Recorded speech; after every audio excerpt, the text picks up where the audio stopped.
Would help if I took myself off mute. Good evening, good afternoon, good morning, wherever you are in the world. Welcome to the first show of Debate Savva. This is going to be interesting. I'm not sure what to expect. I'm not sure how many people will actually say, you know what, I always have a dig at him. You know what, I always think he's wrong. I hate his opinions. I think he's negative. I'll go on and debate him. Let's see. I don't think many will. I've got to say, I've already kicked a couple of people that have joined in the back that I know agree with me. So if you've tried to come on and I have removed you, I'm not being horrible. This show isn't, again, so Ryan, you're trying to join in the background. This show isn't a fan for fans to call in if they agree with nearly everything I say. This is not the point of the debate show. I don't want people to come on that are going to say essentially what I say. I'm looking to see, is there anybody that says, and you can choose your poison, choose your subject. Savva, I hate what you say about Levy. Savva, I hate what you say about these stats. Savva, you're negative. Savva, what you say about Ange. Your opinion of Bentancur, your opinion of this, that, the other. That's what we're here for. I've put it out there. I've marketed this show. Let's see who will actually do it. This can go to anyone on Instagram, anyone on X, anyone on YouTube, to any Spurs YouTuber, because what I see is, and I'll call it out, I see a lot of Spurs YouTubers are very good at playing the game. They're very, very good at making nonsense videos, right? Nonsense videos like how Ange silenced his critics. Nonsense video titles like that, because we beat Brentford at home. Now, I'm not saying we didn't play well, but it was Brentford at home. We should be winning those games, right? But our fan base has turned into a fan base now where you beat a team you should beat, and we use it as this, oh my God, that is Ange ball. This is sensational. We beat a team 3-1 that we should have beat. We beat an injury-ravaged Brentford 3-1. Good win. Shouldn't we have won that? Shouldn't we have won that? I mean, we really, really should have, people, shouldn't we? So for me, I see these sort of videos and I always think to myself, I would love to debate those people. And you know, the problem with it is those people, more often than not, you ask them to come on, you get, nah, I don't like the debates, or we think too differently. The number of people I've messaged in this community, YouTubers, people on X, Instagram, and say, listen, we disagree. Let's have a debate. Let's make a show. Let's give the people some entertainment. No, I can't do that. Why? Why can't you do that? No, because we think too differently. Yeah, that's great. We'll have the chat. And I don't know how this is going to go. As I said, this could be a concept that dies a death after week 1. It could be a concept where you go, okay, after week 2 or 3, some people start coming on, but I'm putting it out there. I'm putting it out there to anybody. And what you'll notice slowly but surely is the number of people that sit there in the chat that say all the time, oh my God, you're negative. Support the club, you prick. Go and support Man City. This, that, the other. Savva's in the mud. Cool. Let's see it. The invite is there. Let's see you. Come on. Let's have that debate. And the reason why I decided to do this, I was having a chat with a Spurs YouTuber the other day about this. And I'm not going to name who, and we were sort of spitting back and forth as to whether or not this would be a good idea. How would it be perceived?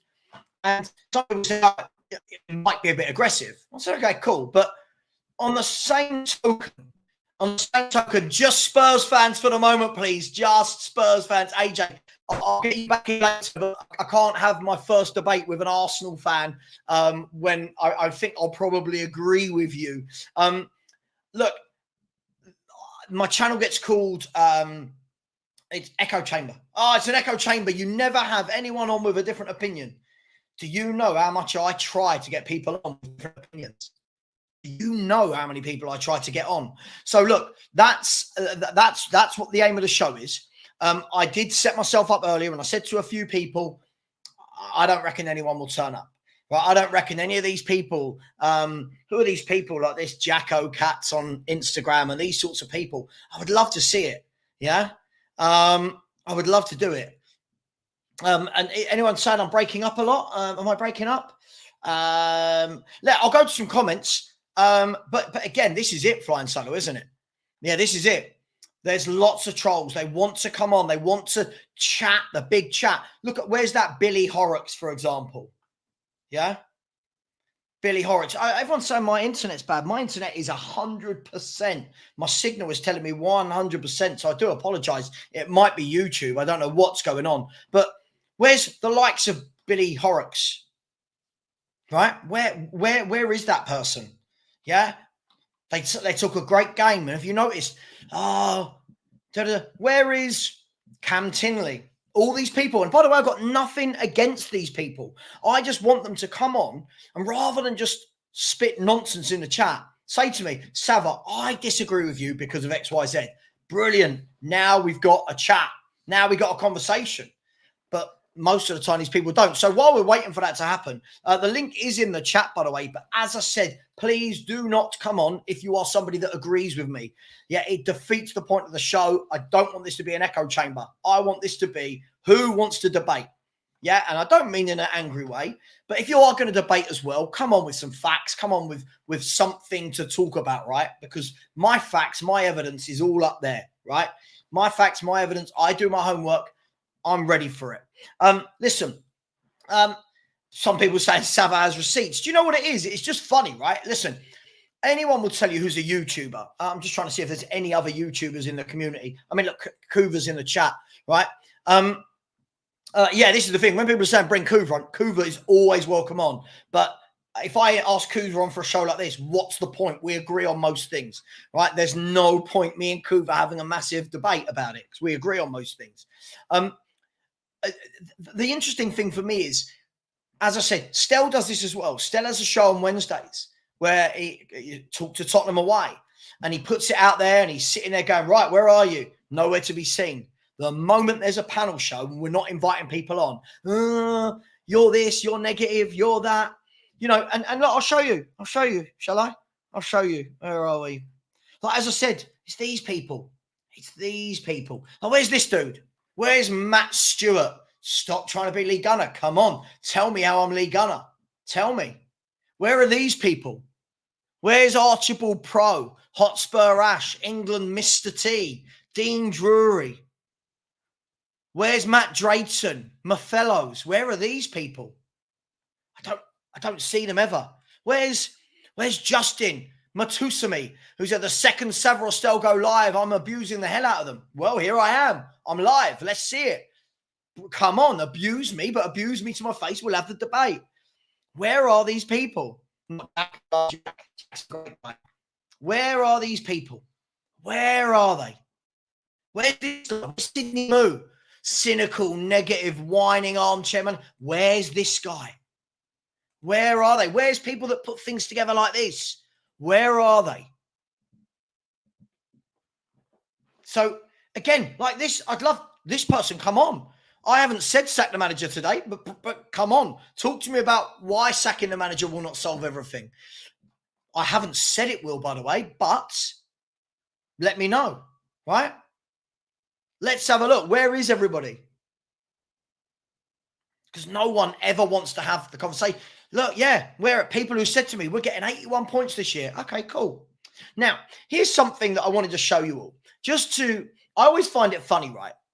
When people call me negative and stuff like that, I always think, right, let's go and have a look. Let's go and have a look at some things that other YouTubers that don't get the same stick that I get.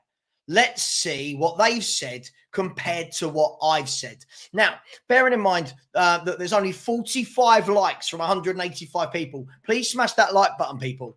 And please, this is your evidence that this is not an echo chamber. People have to be willing to come on, though. They have to be willing to come on. Whatever you want to debate, right?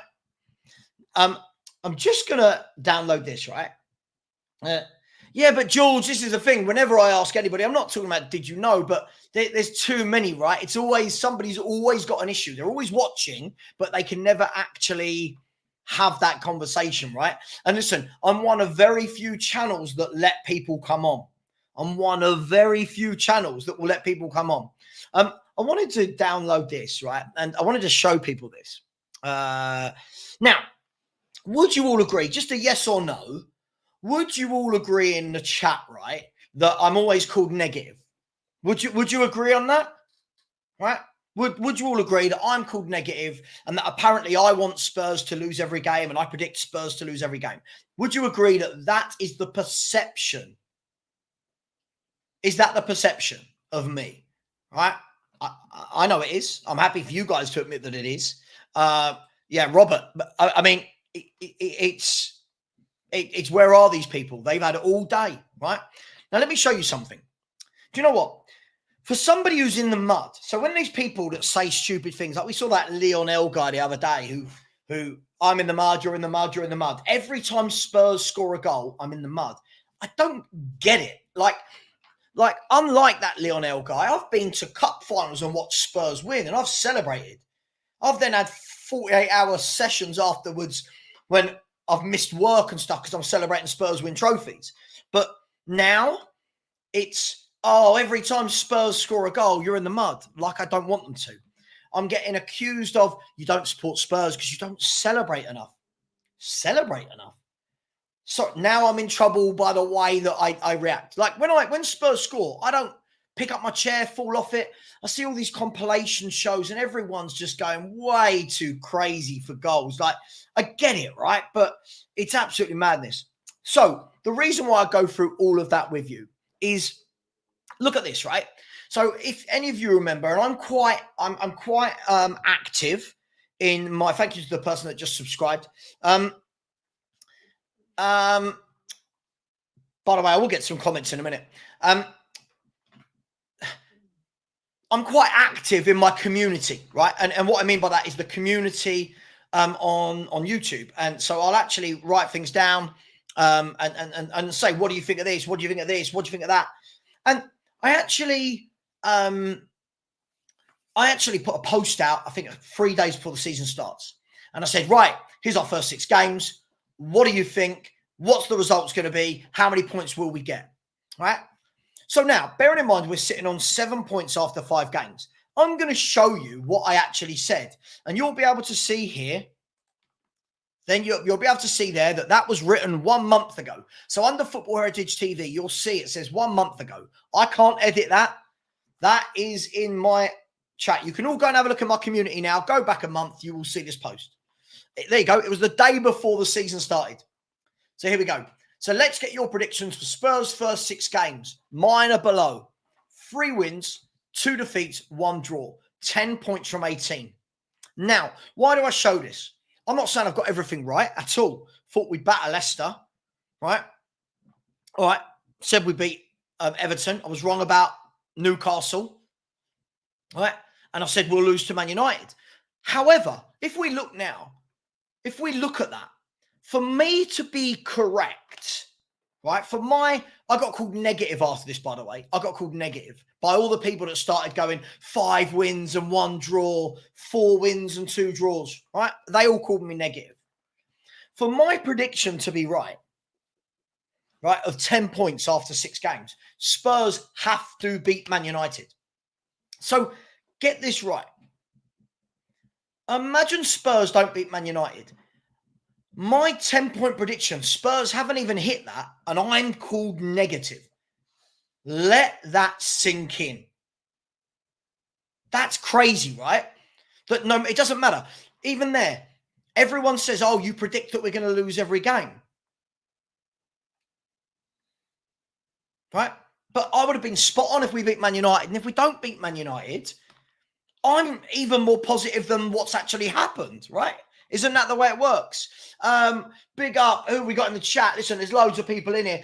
Listen, I told you I get the feeling. We'll do a show anyway. I'm used to doing a show by myself. We'll do a show. But this is what I thought. Nobody can do it. When you put it out there, yeah, when you actually lay the gauntlet down, when you say to people, come on, show your colours. Let's see ya. Everyone bottles it. I don't even like the word bottle, but I'm going to use it. Where are the people? Where's all the people in the chat that want to have a go at me? Where are they? Can't see them. Where are they? Let's have a look at some of the people in the chat. Big up Luton Dan. It says, Savva, do you think we're capable of going on a run? Or do you think that Brentford's record speaks volumes? Look, I don't know if we're capable of going on a run. But I see people just say these outlandish things. Outlandish things. Like, You know, as I said, when I saw the video of Ange silences his doubters or his critics, and you're thinking, God, we beat Brentford at home. We didn't beat Man City away 3-0. Do you know what I mean? We haven't beaten Real Madrid in the Champions League. We've beaten Brentford at home. We should be beating Brentford at home. Now, I'm not saying that's not good, that's not positive, but can we please get through the next 6 games? Could we not get through the next 6 games? And the next 6 games, I'm not talking about the Europa League. Man United, right? Man United, Brighton away. Man United away, Brighton away. West Ham at home. Palace away. Villa at home. Ipswich at home. City away. Let's have a look at those games. Let's see. Those games take us to the end of November, right? Let's see. Where are we at the end of November after we've played those 7 Premier League games, right? If Spurs, as I said the other day, if Spurs have played, won 4 or 5, drawn 1 or 2 and lost 1 or whatever, I'll say fair enough, we're going in the right direction. But if we lose 3 of those games or lose 2 and draw 2 and only win 2, for me, there's no progression. And this is the thing, what people don't like. They don't want consistency. They want to just shout their mouths off on YouTube about how brilliant everything is, but without actually waiting for this brilliant thing to happen. Right? This is why other fan bases take the piss out of us. This is why they take the piss out of us. Because we're doing things like, Ange this, Ange that. This is brilliant. We beat Brentford, right? We should be beating Brentford. We should have beat Leicester. We shouldn't be losing to Newcastle, right? The Arsenal result, Arsenal were better than us. That's fine.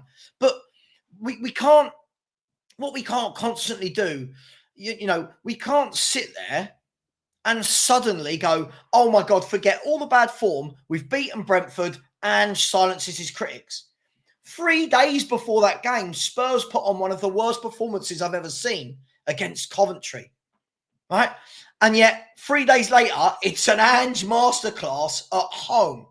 Like, if this isn't clickbait, I don't know what it, right, it's what I mean.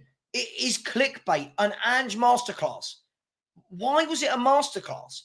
What are we doing here? Some of us who are a bit older, we've seen managers pull out masterclasses in finals, semi-finals, winning trophies. This isn't a masterclass, beating Brentford at home. Now, again, I'm going to caveat that and say it was a very good win. I thought we were superb in the first half. But I'm sorry, I can't just, all of the number of comments I woke up to, right? And, you know, the likes of Stel, Dan, Box Office, get the same. We wake up to this, you guys are in the mud, you've been mudded, you look stupid now. And I'm thinking, hang on. First of all, I said we beat Brentford. Second of all, is this where our levels are at as a fan base? This is what I'll say to these YouTubers. I'll say it to their face. You know I will. You know I'll say it to their face. And by the way, I've invited any YouTuber on. Any YouTuber out there watching this, the Spurs, rock up, come on. If you think I'm talking about you or you think I'm wrong, come on. The offer is there. I don't get invited onto many channels. I know why. I get it. I'm inviting anybody on. Anybody on who wants to disagree with me is welcome to come on here, right? Because the feel-good factor and the vibe, that's great. Fine. That's brilliant. But what we can't do is get our ceiling, word I don't like, shouldn't have used that. Let me start again. Our expectations can't be so low that we beat an injury-ravaged Brentford team at home and then YouTube creators start making videos about masterclass, other fans being in the mud, right? Oh, the Ange haters, get out of it. It's like, whoa. First of all, if you don't rate the manager, doesn't mean you hate him. I am the sort of person, I need to see proof. I need to see evidence. I need to watch a club and I want to see that it's doing that. Not, oh, but our possession. Don't care about that. Don't care. That's fine. But, you know, I'm seeing this stat that's flying around at the moment where Spurs are first for this, first for this, first for this, first for this. And at the bottom it says league position, like 9th or 10th or whatever. And it's like, brilliant. None of that stuff matters then, does it? None of that stuff above it matters. So for me, I just want to see evidence. Evidence. And I don't mean, oh, we beat Brentford. Go and beat Brighton and Man United away. The next 2 away games. Win the next 2 away games, right? And you start going, okay, all right, there's something here. Follow that up with a win at home to West Ham. Okay, right, now look at that. We've beaten Brentford, we've beaten Brighton, beaten Man U, beaten West Ham. We're now on a 4-game run. Things start to slowly but surely, you go, okay, right. There's the belief. I can't watch us lose 7 in 11, then beat Brentford, and all of a sudden these fans are gloating that everybody who's produced evidence is then wrong or in the mud. It's just all a little bit childish for me. Like, for some of these football fans, I get it. Some of these football fans I'll say it, they don't understand football.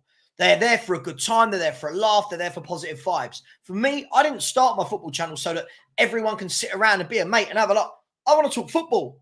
I want to get into it.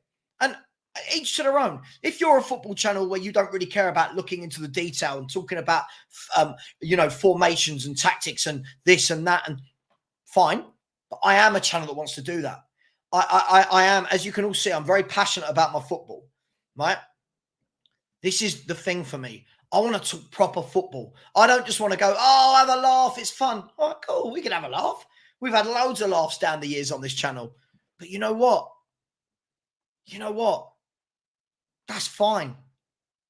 But my channel was designed to be a football channel. I want to talk about football. I don't want these silly panel shows. I don't want the silly panel shows where everyone's just shouting at each other.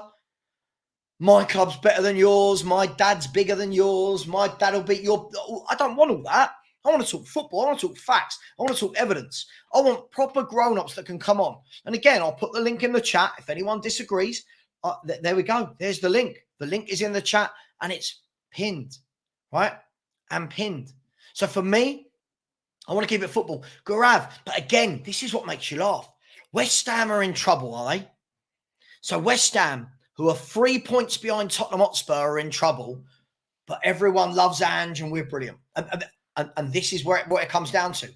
This is what it comes down to. Now, I'm not saying West Ham has started the season well, but West Ham are only 3 points behind Tottenham. And they've played harder games than Tottenham as well. They've played a lot harder games than Tottenham.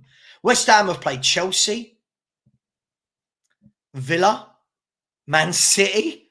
Like, who were we expecting them to beat? Were we expecting them to beat Chelsea or Villa or Man City? I don't think we were. So again, it's all very much about, let's look at evidence, shall we, before we say things. Big up, I'm going to see if I can get some comments. I told you, I said earlier, I don't think many people would actually come on. This is what happens. And again, this is a shout out to all YouTubers. This is to all YouTubers. This is to all the people on X, on Instagram. The link is there. They click into the show. It's there. Big up, Kate. Yeah, my mouth is getting better. I've got a second operation. I won't show you. It's horrible. I've got a second operation on Friday. And then a third one 2 Fridays after that. So yes, I've got a lot of work going on at the moment. I won't go into it, but yeah, long story. So listen, I'm all for feel good factor, right? But you know what? I just don't blindly follow. I need evidence. If I'm wrong, if we get midway through the season and you can see that there's some consistency, and again, you guys and girls, you know I love that word. You know I love that word. You know I love that word. Context and consistency, bitches, right? If there is consistency to what we're doing, I can turn around and go, you know what? I like what this manager's doing now. I can see it. All right, I might have been short-sighted. Problem is, I'm not saying we will, but if we lose to Man United, watch those people again suddenly have another excuse. If we beat United, I turn around and go, all right, okay, that's a good away win, right? Can we go on a run? But if we lose to Man United, it's been a very poor start after 6 games, right? 7 points from 6 games is not good. And those people will have yet another excuse. Oh, but we had 70% possession. Oh, but we hit the post. Oh, but their goalkeeper made 15 saves. Yeah, that's fine. But if you don't win, it doesn't really mean anything, does it? So for me, go to Man United. By the way, Man United aren't brilliant. I'm not saying they're bad. I don't think they're particularly great. I think they're pretty much like Spurs. I think they're very, very erratic. Very, very erratic, like Tottenham are. And if there's anything about us, we will go to Man United and get the win. Again, it's things like this. We are Tottenham TV, big up to Ben and Sim, but it's this sort of childish narrative that somebody silenced the fans because they grabbed a goal. Like if I look through the weekend, yeah, Emil Smith-Rowe scores for Fulham. He's class. Reece Nelson scores for Fulham. He's class. Like, what are we doing? Ezri Konsa silences his critic because he scored again. It's just all very reactionary, and people love those titles. My channel isn't one of them. I don't like those titles. I think those titles are really, really silly, right? I will love a manager when the manager gives me a reason to love him, right? But I'm a Tottenham fan. I'm not a manager fan, right? And the same with players. We've got some decent players. Yeah. We have. We've also got some players that are so hit and miss. For example, someone said to me, oh my God, look what you said about Bentancur last week. Well, yeah, against Coventry, he was woeful. Oh my God, but he was brilliant against Brentford. Okay, great. So again, what does that show? Consistency. Is it too much to ask that I want to see these players do it game in, game out? Is that too much to ask? And everyone can support their channel how they want. Everyone can support this club how they want. I'm not telling them not to. But it's when people like me are targeted. Oh, the Ange haters. Why would I hate him? Oh, the agenda. What agenda? The agenda that I want to win more football matches than we lose. Like, you know what I mean? We're going to get to Vicario in a bit. We will talk about Vicario. Big up to each and every single one of you. Enigma says, Savva, if we beat United and Brighton, do you agree there's progress? I don't think just in 2 games. Not just in 2 games. We need to show this consistently. We need to get halfway through this season and show that we're not win one, lose one, draw one. We need to see some consistency. And this is the problem, Enigma 6. It's all too reactionary. We win a couple of games, Ange is God. We lose a couple of games, Ange is awful. For me, I've always been the same. Since that first 10 games, and I remember Perchy and I did a show, and we said, right, now that we've lost, this is where we see what the manager is made of. Can he now get us out of that rut? And at the time, he didn't. And since he hasn't. So for me, great. Beat Brentford. Yes. Now let's go and beat some of the better team. Raji said, you come across passive-aggressive. Sure. Okay. That's just who I am. I'm just passionate about it. But Raji, come on. Tell me how. The link is there. Come on and tell me how. You have no idea what it's like, Raji, when you are constantly attacked every day. Even though I've been right about this football club for over a decade, you have no idea what it's like. Okay, and this is it. Consistency is something that we need to do. But again, Raji, when you say we can't pile on Ange, for me, this is the problem. People want to praise him when we beat Brentford. He's got to take it I'm not saying we will, if we lose to United. But again, already, do you see what I said, everyone? Do you see what I said earlier? The excuses already, right? Half these people, or most of these people will predict we'll batter United. They're crap. Cool, we'll batter them then. And then if we don't, but it was a hard game away from home. Yes, it's a hard game. Yes, of course it's a hard game. Going to Old Trafford is never, ever easy. When have we, other than the Jose game where we won 6-1, has it ever been an easy place for us? Has it been? I'm not sure. It's not, and again, Phil, it's not about fearing Man United, but I think you said the same thing about Arsenal and Newcastle, Leicester, right? Coventry. And look at we've got to, I just think everybody needs to, for me, just let it happen naturally. Stop telling everybody how great, not you, Phil, but stop telling everyone how great we are because we beat Brentford. But then when we don't win a game, it's, oh my God. It's Ange didn't have this player or that player was injured. No, I don't believe there is. I don't believe there is an agenda. Again, I don't get when people say things like this. I don't think he's a very good footballer. That's not an agenda. I don't think he's a very good footballer. I think he scored 2 very good goals, good finishes. The rest of the game, I watch him and I go, you don't do anything. That's not an agenda. The abuse is another thing. Yeah, the stick, as you said, the stick, the name calling, the abuse, nah. Critiquing him as a footballer, he's a footballer. I'm afraid they're going to get critiqued, right? And for me, you saw it the other day. He scored that goal. For the rest of the game, what did he do? Like, I never see him beat a man consistently. I never see him control it, get it out of his feet, whipping a great ball. You don't see it from him. So, look, I've got nothing against Brennan Johnson. For me, though, I don't think we win things with someone like Brennan Johnson in the team. I'm not having a go at him, but we're all allowed an opinion on a player. So I don't think there is an agenda. And again, I'll ask people this. Why is it when someone disagrees with a comment, why do they have an agenda? If I sit there and go, I don't particularly rate Ange. Oh, you've got an agenda. Why? Why would I have an agenda against the Spurs manager? Why? It's absolutely mad. But hey, it is what it is. Interesting way of looking at it. I just think it's too much, right? And I'll show you what I mean. And Swanex, this is where I think it gets silly, right? It's things like this. Let me show you. It's things like this. A Brennan Johnson apology form because he scored a couple of goals. £50 million footballer who's probably on 100 grand a week scores a couple of goals and fans are saying things like, apologise. For what? Be good for an entire season. Then people can turn around and go, God, you know what? He's better than I thought. But not because Premier League footballer scores one goal against Coventry and one against Brentford. What are we doing? Like, when did we all get so childish and silly? Big up, Scott. Yeah, this is, I just don't get it. The Rude Boy Sound, how you doing, my man? Hope you're well. Rude Boy Sound, can you believe it? All these people who hate on me week in, week out. I put out a Debate Savva show. Not one person. Not one person. The link is in the chat.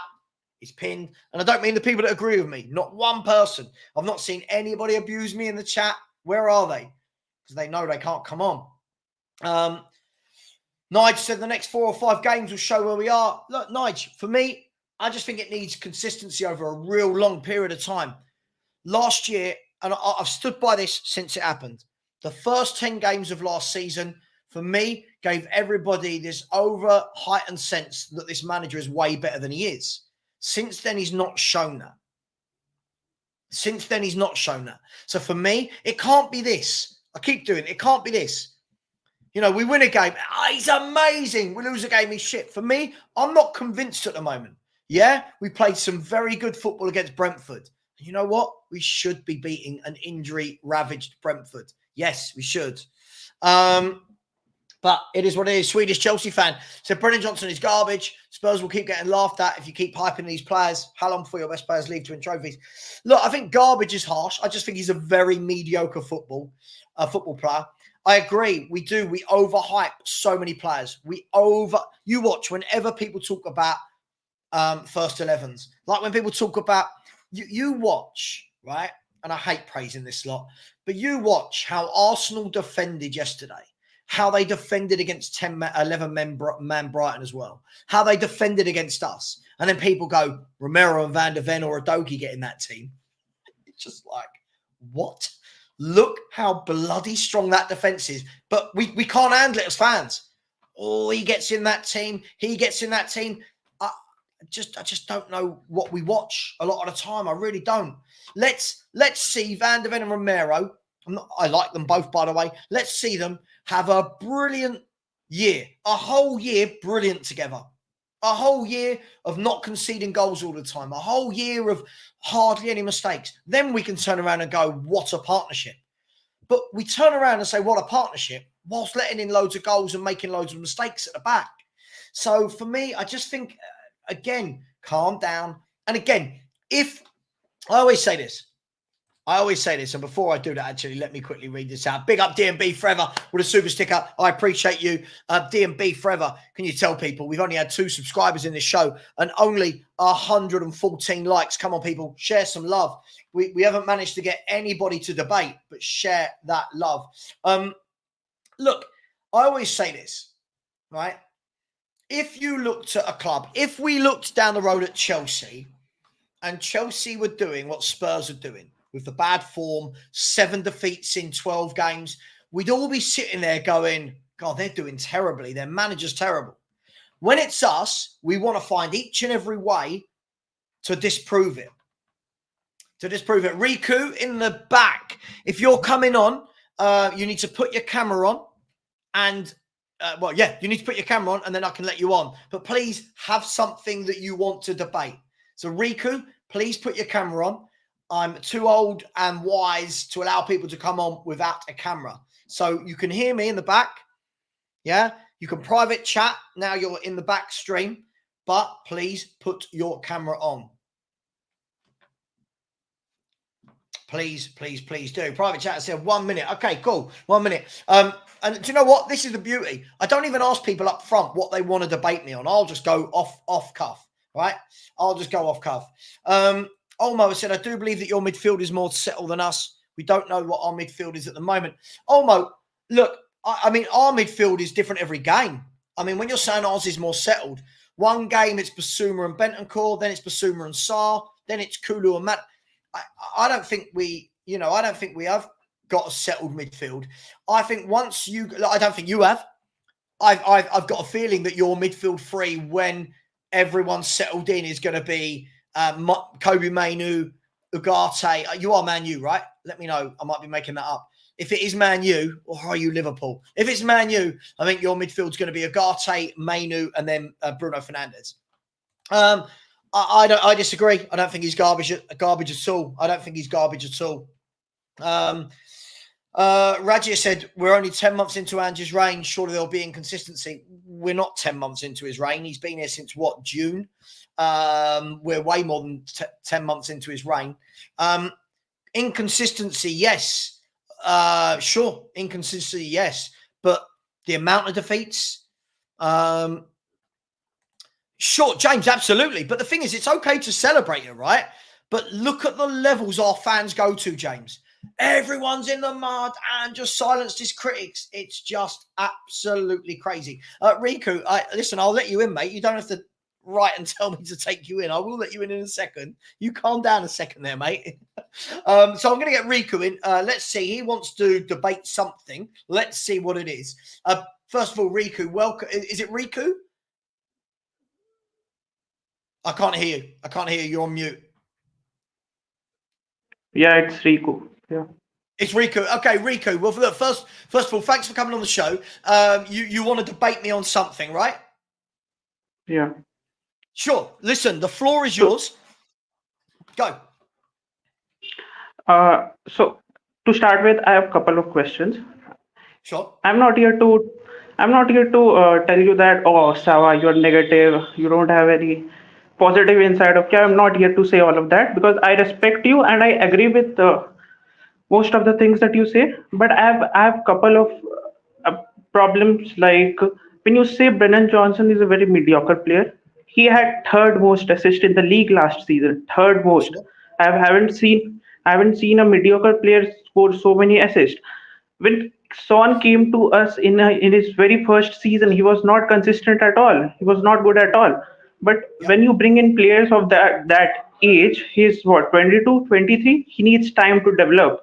I think it's on Levy that he is not bringing ready now players along with these young players. So you cannot put everything on Brennan Johnson that he is not performing.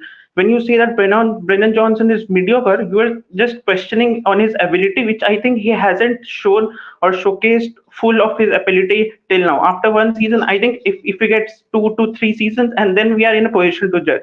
Second thing was yesterday I was in your stream and I talked about it and you also replied to me. I just want a clarification that when you say Ange Postecoglou is the worst manager I have ever seen to manage Spurs, I don't think that is a right sentence to say. That is not a right statement to say. So I want a clarification regarding that.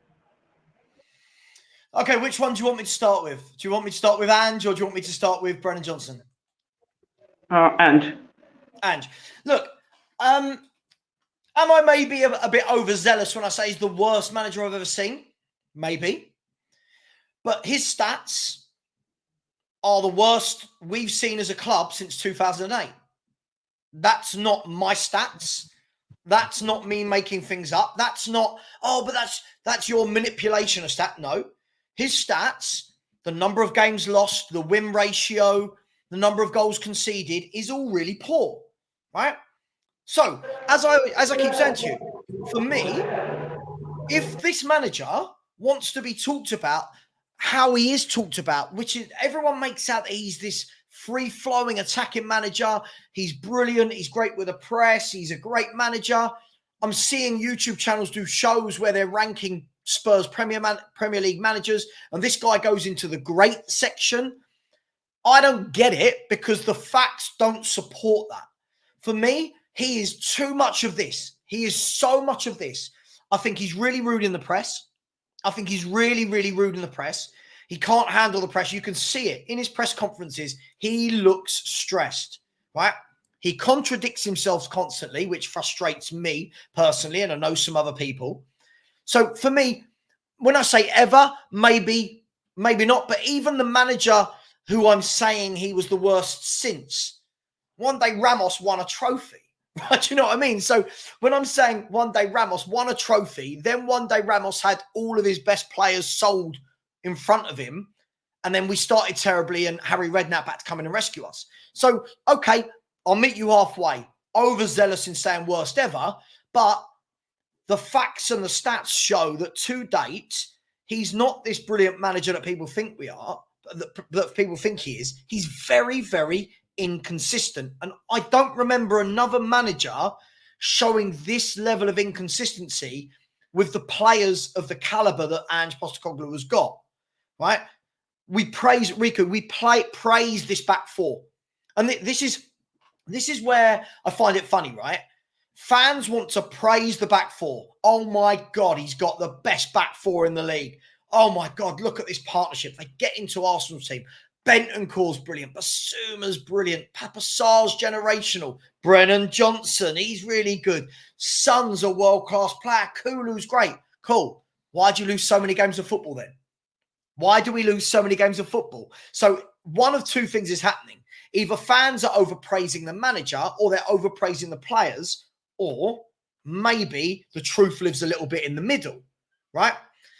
So if I move to Brennan Johnson for me, again, stats can be very misleading.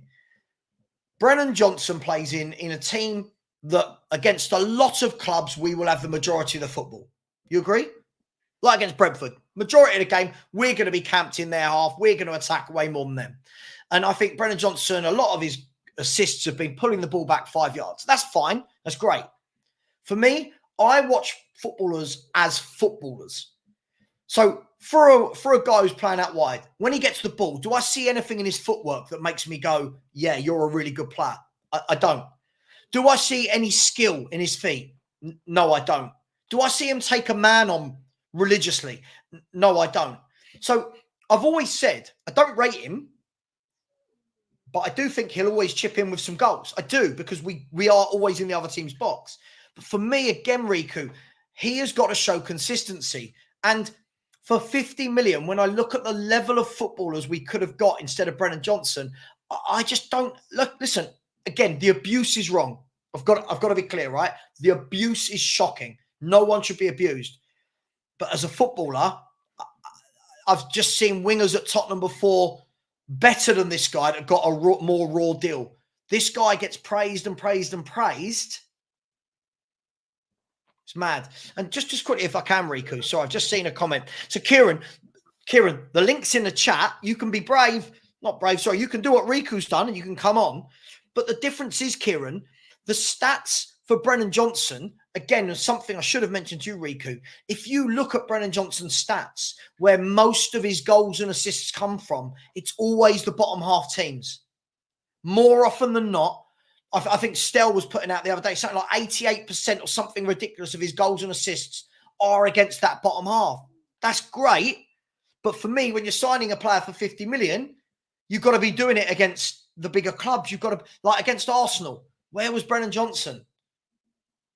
Against Newcastle, where was Brennan Johnson? These are the games where I want to see these players do things. So does that all make sense? Is there anything you want to come back at? Yeah, I think you are right about most of the things, but I also agree with the fact when you say that consistency is very, very important. I completely agree with that. But the reason most of the fans and me as well are more happy about this win, is because we have found solutions to some of our problems, which comes to tactical problems. So Son is not a touchline winger, we all know that, but we could Yep. see some tactical changes. So I think if we try to make tactical changes for Johnson, where the system suits his even more, I think slowly we need to make those sort of changes so that we could build a perfect system around players where players can use their strength perfectly. But I agree with the fact that right now in the current system, Johnson does nothing except of providing those goals and assists. I think the goals and assists are most important things in football. I think once you have goals and assists, and the system doesn't matter. But now you're telling me the facts that most of the goals and assists came from lower level teams. So I think, yeah, I think you're right. Look, do you know the thing is, and I think this is the beautiful thing about football opinions. What I'd love is, I'd love Brennan Johnson now in the next 10 games, right? By the way, sorry, Alf Vivek. Sorry, Alf, I've seen you're backstage. I'm looking for people. If you're coming on, you're going to have to debate me on something, right, Alf? So I'm more than happy for you to come on. I know you're a Man City fan, but you're going to have something that you really disagree with me on to have a chat. That's the point of the show, right? Rico, look, for me, I want to see, look, Spurs have got Villa. Spurs have got Man United. Spurs have got Man City. Spurs have got Brighton. These are the games where I want to see, okay, what do your Timo Werner's do? What do your Brennan Johnsons do in these games? That's what I want to see. And that's fine if you grab most of your goals against the bottom half and your 5-yard passes. I get it. But listen, I've watched Spurs for so many years that when I watch Brennan Johnson, I think, oh God, this guy years ago wouldn't have even made a Spurs squad. So look, I don't have anything against him. He seems like a really nice lad, but it just doesn't excite me. And Riku, I want to see a Spurs player on the wing for once that gets me off my seat. And there's not a single Spurs player that gets me off my seat. So look, I think we've kind of met halfway in the middle there, right? Yeah. Cool. Yeah. Look, Riku, thanks so much for coming on. I like it. Look, there's a lot of people that will have a pop in the chat. Oh, he's gone. Thanks, Riku. I really appreciate you coming on. If you want to come on like Riku, the link is in the chat. As I said, you must have something you want to debate me on. Please don't just come on and go, Savva, yeah, I agree with you on Ange or this or that. It's pointless. It's not what the point of the show is. Just quickly, where are we? I feel like I've missed something. Yeah, Kieran, I know, but you always say this stuff in the chat. Whenever there's a chance for you to come on, you never can. You never can. And as I've just explained, yeah, all of Brennan Johnson's goals and assists are against the bottom teams, and nearly all of Ange's wins are against the bottom teams as well. So there's a comparison between the two, similarities, right? People are saying that Savva is the Tottenham League Gunner. I love that. I actually asked Lee Gunner. I actually asked Lee Gunner what he thought about that. And I won't tell you his response. By the way, Ben, you've just come into the back of the chat. I'll have you on after Alf if you put your camera on. That would be brilliant. If you put your camera on, otherwise you will not be coming onto the show. Alf, you want to debate me on something? Big up, Man City fan. I know you are. You want to debate me on something? Yeah. Well, before we start debating about something, I just want to say I was completely wrong about Tottenham with Arsenal. And here is the thing. I was thinking about Tottenham last season and comparing them to Tottenham this season. I think that was my mistake. Now that I've seen Tottenham against Arsenal, I've really quite changed my opinion on a few things. And I put something in private chat. I don't know if you agree with me or disagree with it. But that was the thing I was debate on, if you disagree with me on that. And I think really, Tottenham, just the way they looked against Arsenal, Arsenal side that I thought was weak, that you should have beaten, in my opinion. I don't think there are excuses for not beating them, in my opinion. Same for Man City not beating them, by the way. But at this point, just looking at Tottenham so far in this season, I would really say just drop out of the Europa League. I don't know what you think about that. So if I've got this right, the first point was about Spurs should have beaten Arsenal because they were weak. What do I think about that? And the second point was, should Spurs actively drop out of the Europa League to concentrate on the league? Is that what you're saying? Just English competitions in general, like Carabao Cup and Premier League and maybe FA Cup, but you're never winning that. Like, let's be honest. Okay, I mean, look, let me take the Arsenal thing. I mean, I think it's interesting when you said there that Spurs should have beaten Arsenal because they were weak. I'll throw my first question to you. In what way were Arsenal weak? Their midfield was really lacking. They didn't have Declan Rice, of course, at the time because he was out with a suspension. And I think Declan Rice was one of the major reasons why we didn't win against Arsenal, but I'll maybe come back to that in a bit. And then also no Odegaard, of course, to control the game for them. I also think that Tottenham had plenty of chances to win that game, but you just didn't utilize them. So even if you disagree that Arsenal wasn't weak, surely you agree that you should have taken those chances and won, at the very least. Okay, let me ask you then. Before I come back on all of that, let me ask you, what chances did Tottenham have against Arsenal? That's a good one. I think I know. Alf, I keep hearing Spurs fans going, if we took our chances, I don't remember. I don't remember David Raya having to do anything against Arsenal. Now, I'm happy to be proved wrong on that. I just can't remember what David Raya did. And this is half my problem, Alf. I think a lot of Tottenham fans are, right? They're conflating. You lagged out there, Savva. Did I? Sorry, can you hear me now? Yeah, I can hear you now. Yep. Sorry about that. Yeah, something's going on with YouTube.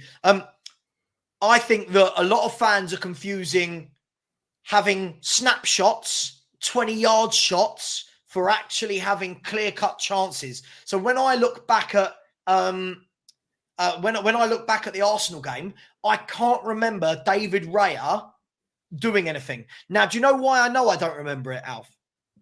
Because yesterday, here's the thing that I'll say about that. David Raya didn't do anything, but you had a few moments like with Solanke at the edge of the box, I believe, where he could have just lined up for a shot and he just didn't do anything. There were a few moments like that in the game where I feel like you could have just shot at target and you just tried to create a perfect goal and in that way wasted a chance. For sure, but then you have to say that's the tactics, right?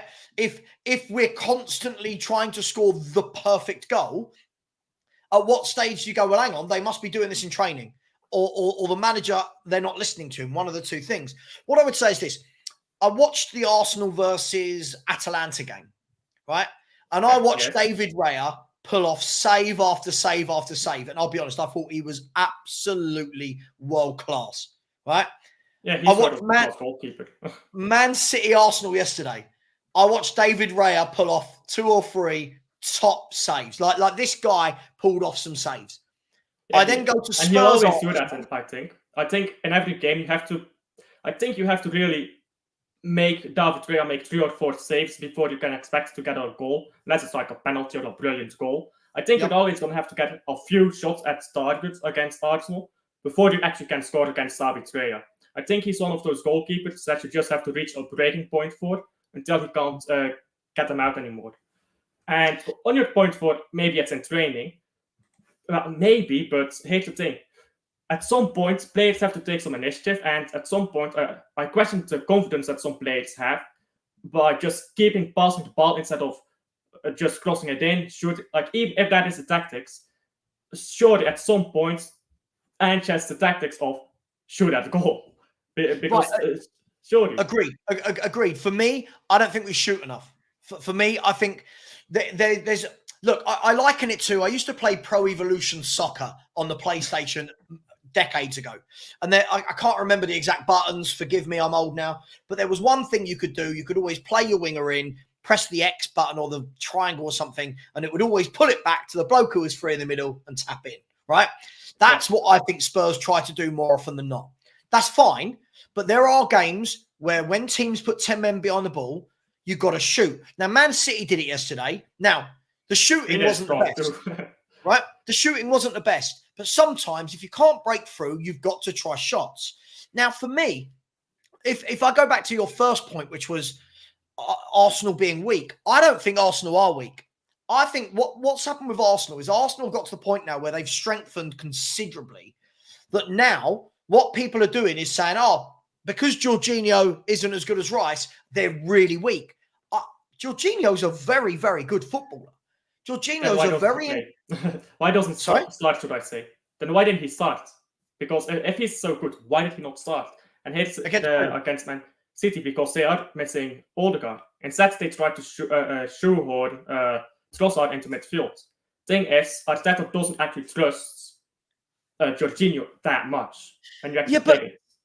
But the difference between the Spurs game and the Man City game is he had Partey and Rice for the City game. He's never going to play for Tottenham game. I'm sure he played, didn't he? Yesterday, yeah, he played Partey and Rice in midfield, and then in front of them you had Trossard or Havertz, whichever one it was that was playing in midfield.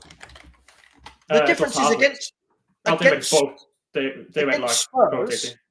Against Spurs, Alf, he didn't have that luxury. But so he was never going to play Jorginho in that game. But we're talking about a footballer here that's won things wherever he's been. If we look at Jorginho, he's had a very good career. He came in last year and the Arsenal fans will tell me differently. He was very, very good when he came in last year. This is a bloke that's been third in the Ballon d'Or. He's won Champions Leagues, Europa Leagues, Super Cups, FA Cups. He's won the Coppa Italia. You know, this is a seasoned pro footballer. But what our fans did, right? What our fans did is we went, oh, they've not got Rice, they're weak. No. But you know why we do that, Alf? Because when Spurs lose one of our first 11, we are weak. Right. But yeah, it's a projection. I agree with that part, but I still think that they were weak, and primarily in that Spurs game. I think for Man City, they were also weak. And I think we should have beaten them. I think without Kyle Walker on the pitch, we probably beat them. I'm not going to talk about Kyle Walker. I get angry every time. But Jorginho was good. So was Diego Maradona. I won't want to roll him out of his casket and play him now. So Jorginho was good back in the day. Jorginho in that Champions League run was unreal. Hang on, Alf. Yeah, go on. Hang on. You're making it sound like Jorginho's 50. Right? Yeah, maybe that was a bad comparison. Right. Jorginho is 32, right? He's 32. Mm-hmm. And last season, again, I'm asking Arsenal fans in the chat, I remember games last year when he had to play. I remember there was a run of games, and I remember watching him, again, sorry, Arsenal fans, tell me, I believe it was Liverpool. And I remember watching him thinking, yeah, you're a proper player. He's a proper player. But you know the difference is, Alf? When we're saying Arsenal are weak, Arsenal, for me, did exactly what any team needs to do against Tottenham. They said, go on, have the ball. They sat in and they tried to counter us. Now, their goal came from a corner kick, as we know, because we know a corner kick to Arsenal is like anyone else having a free kick or a penalty. But we can't say they were weak. I thought they played us brilliantly. Yes, they didn't come out and play free-flowing football, but why would you? As you said, they're missing two of their best midfielders. Why would they? So for me, I thought Arsenal got it spot on. It's what I wasn't thinking, to interrupt there, sorry, but I wasn't thinking that Arsenal would play free-flowing football. I knew they were going to sit deep. Personally, I want Man City to sit a bit deeper than usual. Not maybe 10 men, but sit deeper than usual when we play Spurs in White Hart Lane. I don't want us to play our normal football at White Hart Lane, because we know that can be an obstacle for us and we know how to beat Tottenham. Just a bit deeper. I was expecting that from Arsenal too. I was just not expecting Tottenham to struggle so much as they did against Arsenal, which maybe again, I was thinking about Tottenham from last season. I didn't expect Tottenham to play like this. That was so can I ask you, Alf, let me ask you. This is the thing, and then after this, I will need to go. By the way, if people are trying to get into the chat, I only want, this is a debate show where only join if you've got something that is opposing to my view. Right? That sounds self-centered, but what this isn't a free-for-all, just come on and let's all say the same thing. This is the chance for those people that constantly have a go at me, and I'm not saying Alf does, Alf and I always have a good football chat, but this is the chance for people that have a go at me, come on, and so far it's amazing how many people can't seem to do it. But Alf, why were you surprised Spurs played like that against Arsenal? Our record under Ange Postecoglou against the big clubs is not good. So why is anyone surprised? Well, this is going to be I'm going to try to say this as concisely as possible. I was thinking about how Tottenham played against us last season, like against Man City last season. I was thinking about, they're going to do something similar like that again. Okay, Arsenal is going to sit deep, but they can't do the exact same. But I was thinking they're going to try to find those shots from distance. They're going to try to just represent. They're going to try to take every sniff of goal they have, and they're going to try to cross it in at every moment. I was just appalled by how long it took you guys to sometimes put in a cross when you had multiple opportunities when you could have crossed, and instead of crossing, you were like, move the ball backwards. I was like, okay, wow. But doesn't this go back to when the last person who came on talks about Brennan Johnson? Yeah, that goes back down to Brennan Johnson was on the wing for the game.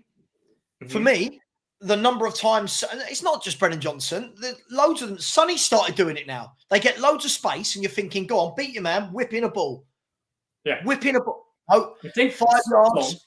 5 yards backward pass. 5 yards backward pass. We start again. So for me, look, I appreciate what you're saying. Listen, Arsenal weren't at full strength, but Arsenal have strengthened significantly. They've strengthened significantly. We saw this yesterday. Look at the substitutions Arsenal made in that game. They were bringing on grown men, powerful footballers. You look at everyone. If you look yesterday at Arsenal's back line, look how powerful that back four was, right? Calafiori is huge. Gabriel, Saliba, right? Timber's built like a unit, right? No pun intended with Timber, right? Ben White, he's a big lad as well when he comes on. Partey, Rice, these are all athletes. Then you look at who Spurs have signed in those positions, right? Yeah, this is the difference. They sign grown men, athletes. And at any point yesterday, when I watched Arsenal play yesterday, I hate this, but I thought, listen, they annoyed the hell out of me with the diving. They annoyed the hell out of me with the faking of the injuries. And David Raya, every time he catches a ball, he needs to go down on the floor. But well, you don't think it's that. But Ralph, I admired that back line shape, keeping it that solid. I thought that is a team that is well drilled. That is a team that on the training ground, you can see their manager has them drilled day in, day out. And completely. But the thing is with that, and this is even before the red card. Let's just go way back in the game to after Haaland scores. Let's imagine, for the moment, Pep Guardiola had played Rico Lewis rather than Kyle Walker. Rico Lewis is always in position, except when he plays on the left, but he's playing on the right in this case. He's always in position. He always knows where to be. He always does the right thing. Almost always. I won't say always. Nobody is always perfect. But Rico Lewis would have never allowed the first goal from Arsenal to go in. No matter how good that Arsenal team was, which did include Declan Rice, by the way. This was a stronger Arsenal team than what played against Tottenham. I think Kyle Walker single-handedly cost us the game by allowing those two goals. Both of them were on him. And with Rico Lewis on the pitch, I am convinced we probably win that game because Arsenal cannot sit back any longer. They conceded, they need at least a goal. They would have had to come up at least a little bit. And Savio, I know you don't have anyone of Savio's quality. I'm not saying that's what I believe, but Savio was absolutely making Calafiori have a howler. Calafiori did not know how to handle Savio. I agree. And I think we win that game if Kyle Walker is not on that pitch. I would have rather had Kyle Walker get a red card after we go up, because then we have somebody else to come to cover that area, then have Kyle Walker actually cover that area. And I think that's completely Pep's fault. Now comparing that to the Tottenham game, you just needed one goal to get them out of their shell. I think the problem is with. By the way, anyone who's looking to come on, Ben, you are coming on next. Thank you for putting your camera on. Harish, who's joined the chat. First of all, Harish, you need your camera on, and you need to have a subject to debate me on. If you're going to come on, you've got to tell me what you want to debate me on, and it's got to be something that I've said, right? It can't be like you're making something up that I've apparently not said. So Harish, please put your camera on. Alf, the last thing I'll say is this: I think that the marking from Walker for the corner wasn't the best. For me, I cannot understand for love nor money how Man City weren't putting Erling Haaland on Saliba. For me, that's the battle. That not Saliba, Gabriel. That's the battle. I think is Haaland's also at Saliba, actually. he's a beast. He's strong. He's powerful. He loves the fight. He loves it. For me, that's the man you want on him. The first goal, I think the ref got it all wrong. No, I don't think so. Arsenal took they took the free kick from the wrong place. He was talking to Walker, and Walker's argument, and I agree with him, was, hang on, you were talking to me. I wasn't in position. So, look, it is what it is. But, Alf, look, I do need to get other people on. I really appreciate you coming on, my man. Been a really good chat, and I love it. We can meet in the middle with stuff. Look, let's just hope that the injury to Rodri isn't too serious for you lot. It's confirmed. He's out for the whole season. Out for the season. We'll see. Alf, much love. Thank you very much, my man. And I'll see you soon, all right? Yeah, I'll see you soon. Take care, mate. Bye-bye. Right, I'm going to bring Ben in. Before I do bring Ben in, Harish in the back, I'm going to get rid of you if you don't put your camera on, my man. I'm not letting anybody on without a camera. YouTubers get... No. It's a massive no-no. Big up to everyone in the chat. There's over 325 of you in here. Please smash the like button. We've only got 160 likes, so we've got about 50% likes. Let's get that up, and let's smash that subscribe button. We're creeping. We're creeping to today. We've had 2 subscribe and 2 unsubscribe, which is really poor. We are about 350 odd away from 14,000. Harish, I'm going to kick you off the stream. You're sitting in the back there. You're not putting your camera on. I'm going to give you 1 more minute. If you don't put your camera on, I will just remove you from the stream. Alf, I'm going to kick you off now, mate. All right. Much love. Thank you very much. Big up to Alf for coming on. Big up to him. Ben, we've spoken before, haven't we, Ben? Yeah. I remember you. How you doing? You well? Yeah, I'm very well, thank you. How are you? I'm all right, man. I'm all right. Apart from being negative all the time, I'm all right.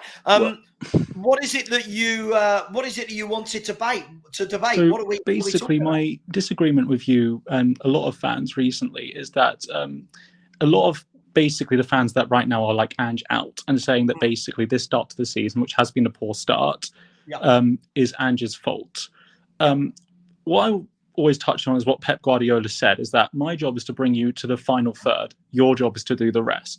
And that Arsenal game in particular, there was like 5 or 6 times where Tottenham players did win the ball, like right in Arsenal's half, and won the ball off Arsenal's players. And then basically we're so slow and turgid to actually create a chance from that.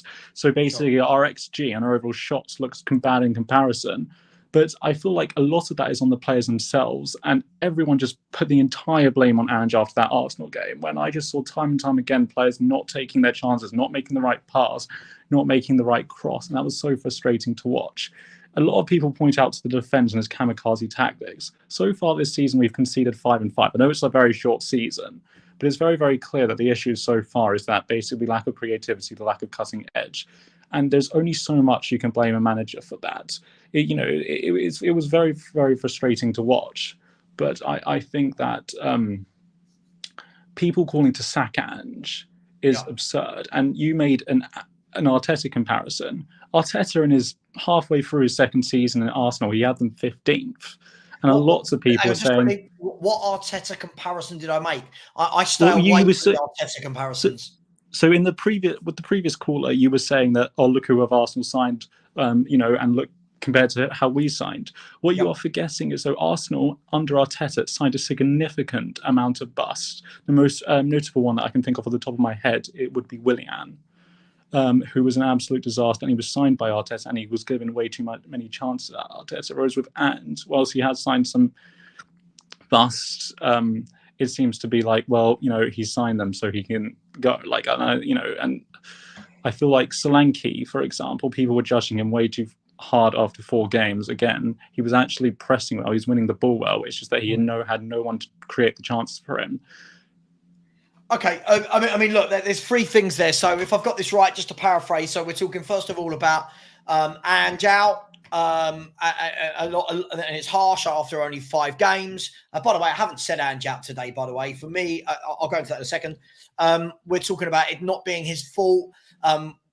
everyone, I've noticed this now. Anyone who loves Ange to that point is now quoting Pep Guardiola, which is my job to get you there, your job to do the rest, blah, blah, blah, blah, blah.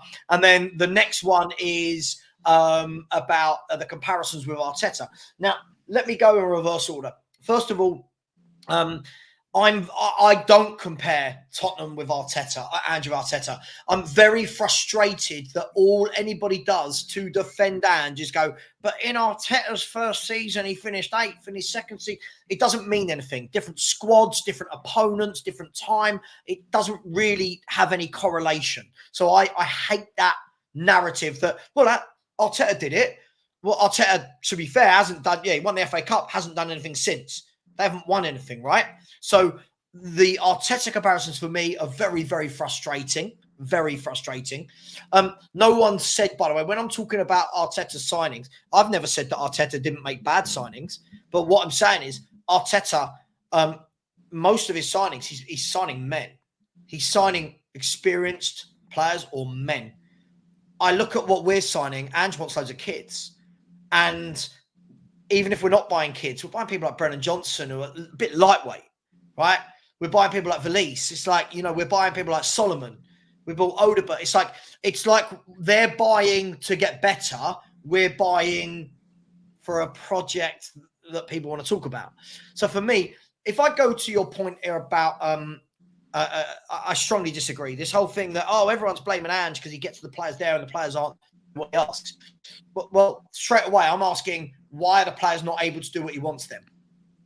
If he's this great manager, why aren't they listening to him? Why are they getting into that final third and not doing what he wants to do? Right? If he is so good, why are they not listening? If it was that problem, why has that problem gone on for nearly 10 months? Right? So when we're saying, it's too much to blame Ange, this is his team. Most of this squad now are his players, right? He's had them on the training pitch last year more than any other manager. Sorry, it might get a bit loud in 1 second. He's had them on the training pitch. We didn't have Europe. We weren't in cups. He had them 5 days a week on the training pitch. So these players should know inside out what is expected of them, right? If they're not delivering that, then you have to ask, who signed these players? Ange did. Who's coaching these players? Ange is coaching them, right? Whose setup is this? It's Ange's setup. So this whole, I'll get you there. It's a real, sorry, Ben, if this offends, I do apologize. It's a real basic thing that people are taking for Pep to say.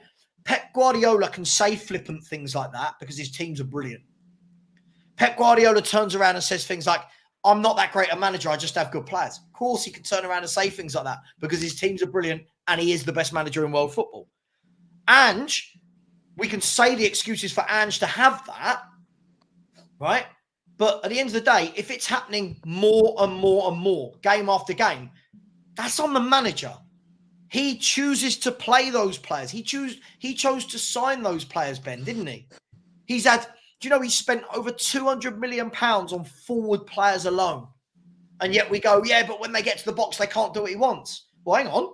We were told, fans, I'm not saying like you, I don't know because I'm not going to put you in this bracket, but fans that normally have this opinion, Ben, say things to me like, it's an Ange signing. He plays Ange ball. He's perfect for Ange's system.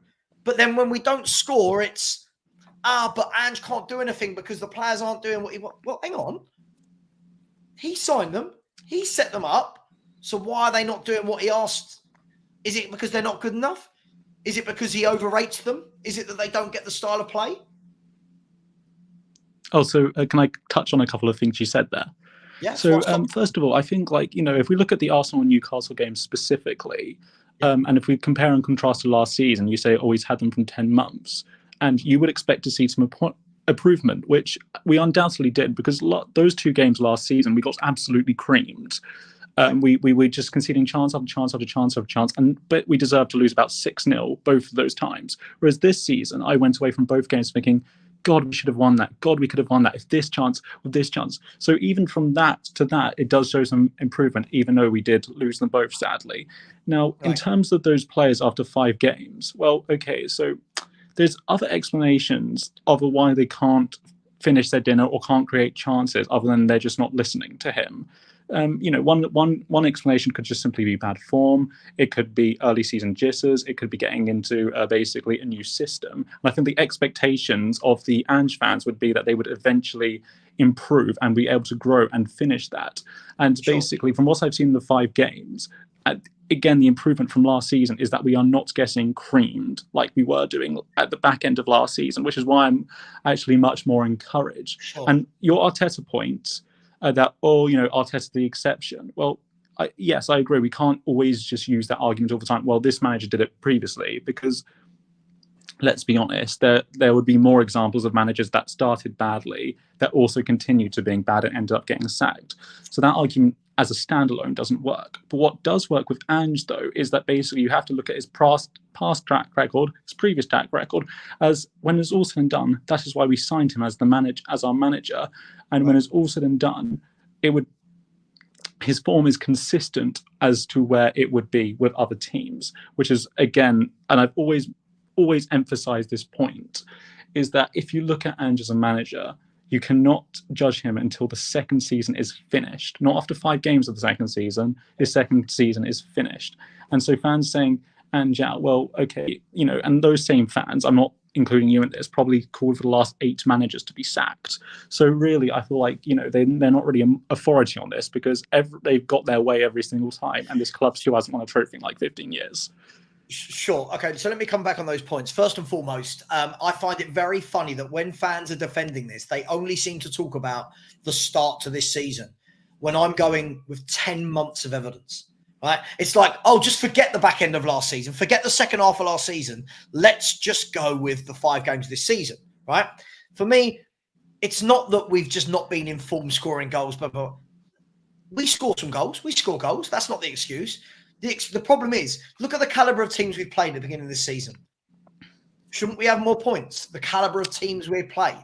Other than Arsenal, who should we not have got points against? So I feel like you're arguing against a straw man. I didn't say that we are overperforming. I actually admitted at the start. I didn't say you said that. I didn't say you said that. Yeah, I didn't say my point is, though, that again, it was not on Ange, and the signs are promising, because again, I use the Newcastle and the Arsenal example. If you look at last season to this season, and again, I agreed with you that back end of last season was poor. We were not getting smashed. We were not getting dominated. And again, we had the chances to basically bury them. It was just players not crossing, not passing the right spin, being too slow on the ball, which was so frustrating to watch. I feel like, for a certain extent, I feel like the things that the issue with Tottenham, the issue with the players, I feel like those can actually improve, which is why I'm optimistic that those faults that we see will be improved from later on in the season. Sure, but do you know the problem? Do you know the key thing I heard in everything you said there is you think we can improve. I hear this a lot. I think we can improve. Sure, you think. I want to know. I need to see it, Ben. I need to see it. I keep seeing people talking about improvement. Right? I hate to break it to you. I'm sorry. Comparing a defeat from last year to a defeat this year, that's got to be the most Spursy thing ever. Right? It is. We didn't get battered, but we still lost.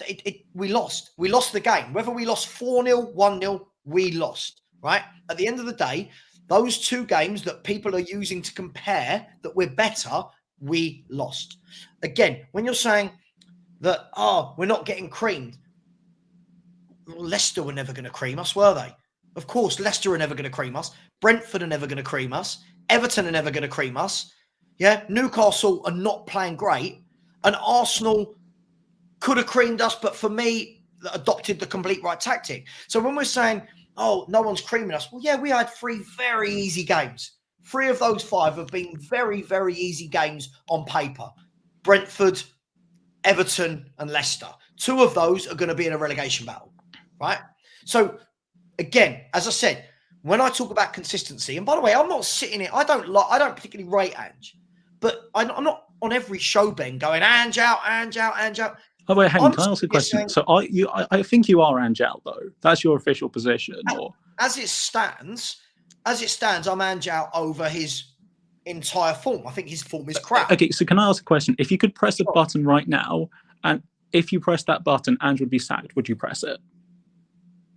Sorry, say that again. Sorry. So if you could press a button right now, Yeah. And if you press that button, Ange would Yeah. be sacked. Would you press it? Would I press it if I could right now? If I trusted Daniel Levy to get a proper manager, yes. So, well, what do you like? Daniel Levy's hit and miss with his managers. Look, he brings in a Harry Redknapp, loved it. Proper manager. Harry Redknapp, proper manager, great with the press, great with the players, great with his tactics. You knew where you stood as a Spurs fan. It was exciting. We could defend as well as attack.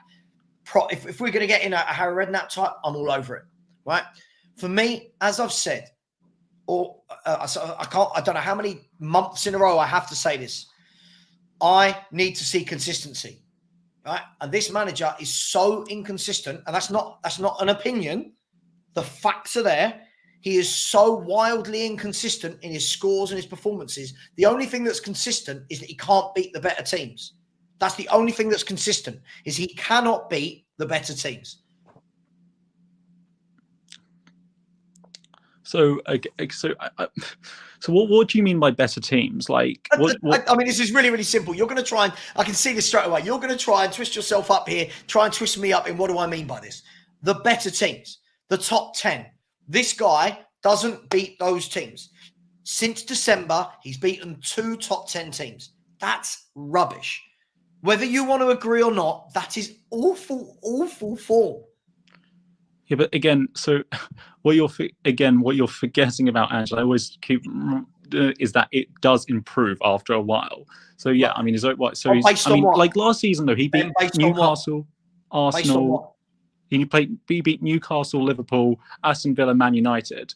So he did beat some. Hang on, Ben. You've just said what I'm forgetting about. I love it when I'm told what I'm forgetting. What I'm forgetting about Ange is that it will improve. It improved based on what evidence? Well, again, we signed him based on his history. You'd have to go past his history and look at the gradual improvement. And right. And I know you don't like to hear this, but we against Newcastle and Arsenal, we had those chances to win the games. We were much better defensively than we were last season. I know we didn't win, but you can see the improvement already if you look at the game rather than just results. I couldn't see the improvement. David Raya had nothing to do in goal all game v Arsenal. Because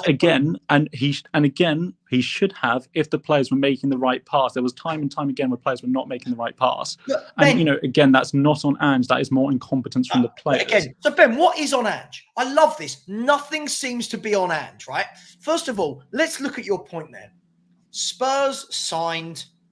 By the way, for anyone that's just joined, welcome to the show. Please smash the like. This is the debate show. This is where people who disagree with me, this is your chance to come on, right? So this is based on what people have wanted to come on and debate with me. I didn't push these subjects. People have pushed them with me, right? Now, Ben, you just turned around and said Spurs have hired this guy based off of his past, right? Yeah. Is that fair? Yeah, well, that's why you sign. I mean, that's why you sign most managers, right? Unless it's like an Arteta or a Pirlo. That's new. You'd sign them based on their track record. Sure, but his track record is in crap leagues, right? So his track record of things always get better. Okay, things always get better when you're Celtic, right? Yeah, but it's all relative though. So whilst the teams relative, is it? If you're because whilst the teams he plays against have bad players, he also has bad players as well. So it is more competitive that way. And if you're saying that basically taking a team from 12th to first place in the Japanese league in like the space of one season is like not an achievement, something to be scoffed at. That's fine. I'm not. Listen, he can do what he wants in the Japanese league, right? In the Japanese league, he's not up against Chelsea, Villa, Arsenal, Liverpool, Man At the same United, time, he wouldn't have the transfer budget that like Tottenham have. Like again, it's like I said, it's all relative. Ben, it's relative. But the thing is, can I ask you a question? At what stage do the facts actually mean something? Because any fact that's brought in front of people that have your standpoint, I'm not saying you're completely wrong on everything, but any facts that's put in front of somebody with your standpoint, it's but don't worry, we just get better. But I'm coming off of facts. You're coming off of feelings. It's right? not really feelings, because Of if course I'm it is. actually, it is factual though that basically things got better from the first season to the second season in Ange's previous job. That's not a feeling. That is a fact. Yes, but not in the Premier League. This is not Celtic. But okay, This but is you don't not have any Japan. evidence that it won't improve in the Premier League, because we haven't tested him yet in his second So can season. I tell you Whereas So I'll tell you the evidence we have got. are you going to talk about the first 5 games? Because I have addressed them. Like, I have addressed why I think like the Arsenal and Newcastle games in particular did show improvement. Ben, this isn't even about 5 games, is it? This is about this manager's last 35, 36, 37 games have Those were in his first season, though. I said that basically his first season was poor. Okay, so let me ask you a question then. Go on. Right? Let me ask you a question. Why, when Unai Emery took over an Aston Villa team who were in a relegation battle, since that very first day that Unai Emery took over, why has his form for 2 solid years been 4th best in the country? Why? Well, because I think Unai Emery's a top quality manager, and I also think that Steven Gerrard had basically hugely underachieved. But I don't see. But again, he's a completely different person to Ange. He's a completely different manager, Ange, and he's had different trajectories in these clubs he's been at. It's like, you know, basically, I'm basing what Ange does on what Ange does, not what Unai Emery does. Right. By the way, I rate Unai Emery as a manager as well. Just because I think Ange is great and we should keep him doesn't mean I think other managers are good. I never said that. I never said you're putting 2 and 2 together and getting 7. I never said that. My point isn't about who likes Emery and who doesn't. My point is this, right? Unai Emery has gone straight into Aston Villa with a squad that all the Spurs fans told me was nowhere near as good as ours. None of their players get into our 11. It's terrible. Blah, blah, blah, blah, blah, blah. Hang on. Right? This is what I was told. Unai Emery's gone straight in, and his form over 2 years has been fantastic. Over 2 years. This isn't a spell of games. He's had a good 5-game spell. This guy, for 2 years as Aston Villa manager, has been brilliant, right? Signing players that are fans, whenever Aston Villa sign a player, oh, he signed a really poor player. Oh, he signed this. Oh, look at their poor summer transfer window. This guy gets on with it. This guy doesn't need, his first season's going to be poor, but his second season you watch, right? Then when his second season starts badly with Ange, it's, but the excuse for this game, the excuse for that game. When does it stop becoming about excuses? And when does it actually have to be hard facts of what we're seeing?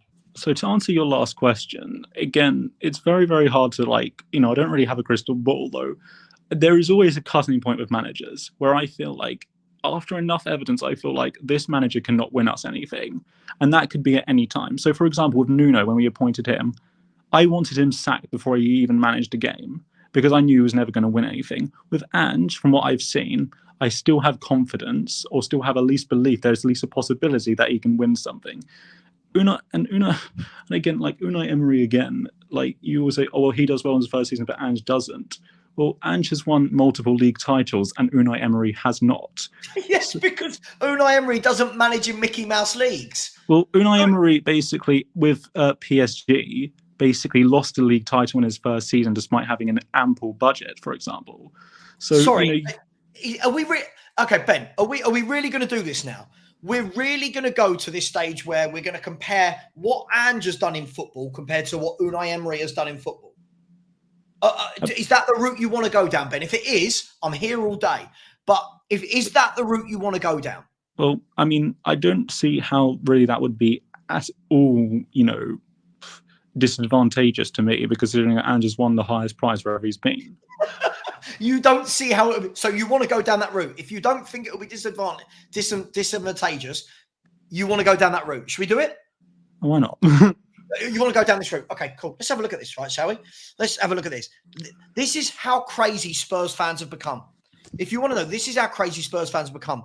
Look at what this manager has won. This manager has won 3 Europa Leagues with Sevilla, 1 Europa League with Villarreal, right? A 5th final that he lost to Arsenal, right?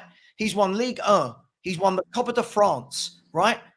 This manager wins proper big trophies. Ange has won. The biggest achievement for Ange is the Scottish Premier League. How are you going to compare these two managers. This is what we're doing now, Ben. We're making ourselves feel better, right? Because I've brought up, look at Unai Emery under for Aston Villa, right? And look at Ange for Spurs. Now it's not about that. It's about, but look at what he's won. He's won titles. Yeah, of course he's won titles. He's managed in really bad leagues. And again, like I said before, though, you're saying they're bad leagues, but again, in contrast, he would also have players that are bad relative to that league. So to basically say, it's a poor league, for example, Paris Saint-Germain, I would say that basically that is probably around the same. That's basically like winning the titles in Scotland. Sure. And he actually failed in one season. So because basically, it's relatively, PSG has got much better, much more transfer. Pardon? What's your excuse for the 5 Europa League finals and 4 wins? Right. So again, I never said that Emery was a poor manager. I said he was a very good manager. And and by the way, so he did well there. Ange has done well. Bloody well. He did bloody well. He did well there. But again, I'm not the kind of person that would say, Emery. I've always said that Emery's a good manager. But if you're asking me who I think would be more likely to win Tottenham the league, based on what I've seen and based on their past career between Ange and Emery, I would choose Ange. See, again, this is absolutely correct. First of all, I don't think either of them would win Spurs the league. My argument isn't that Ange can't win us a league title because he won't win us a league title. I'm not sitting here. My reservations with Ange isn't, you've got to win something or you've got to go, right?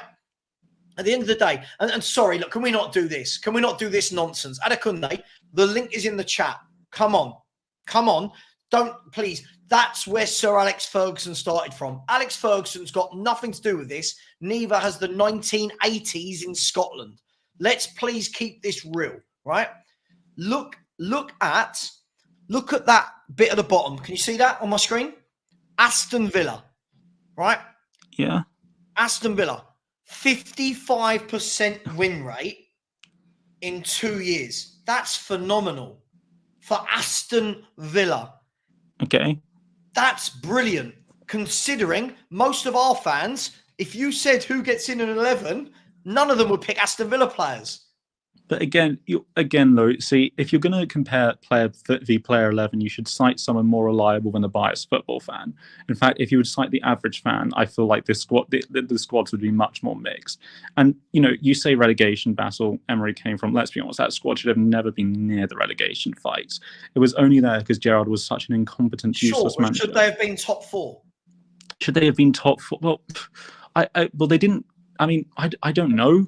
Maybe. Relatively, to be honest, in my opinion, hang on. You said in the league, right?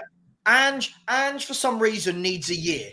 Then when the second season doesn't start brilliantly, there's excuses. I'm giving you a manager that took over a worse squad, right? That took over a worse squad in a worse position, hasn't needed a year, still in very good form. Look at Aston Villa this season already. 4 wins from 5 straight away. No messing about, no excuses, just getting on with it.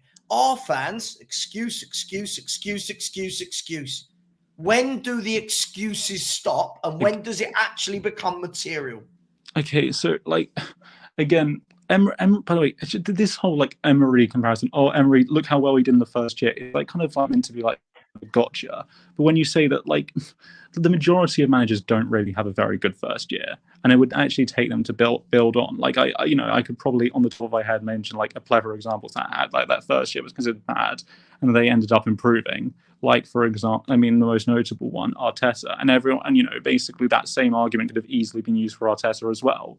So I feel look at Emery. Well, that doesn't necessarily mean that we should not keep Ange just because Emery might have started better. This debate wasn't. I've not sat here and said sack him. I've not sat here and said sack him. That wasn't the argument. That wasn't the basis of your debate.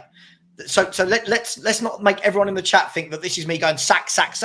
My question is, you've been talking about all the excuses in the world as to why we've had it's been a mediocre start to the season, right?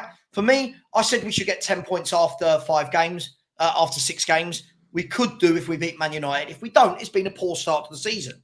But the problem is, Ben, if we don't beat Man United, there'll be another excuse from you, won't there, as to why we didn't beat Man Well, United? again, it depends. It depends how the game goes. If No, it I feel doesn't. like it is, You've got to go no, and win because it. it does. Of course, it does. Like if I feel like Ange got the tactics wrong, then I blame Ange. If I think the players basically let Ange down, then I blame the players. Like that's like simple. Like I look at the base of the game and I evaluate who's at fault based on that. Okay, so manager buys players, manager sets tactics. Yes. Yeah? And his tactics worked because we had so much of the ball in the final. Right, tactics. Well, we had so much more of the ball in the final third, Savva. I hate to break this to you, Ben. I hate to break this to you.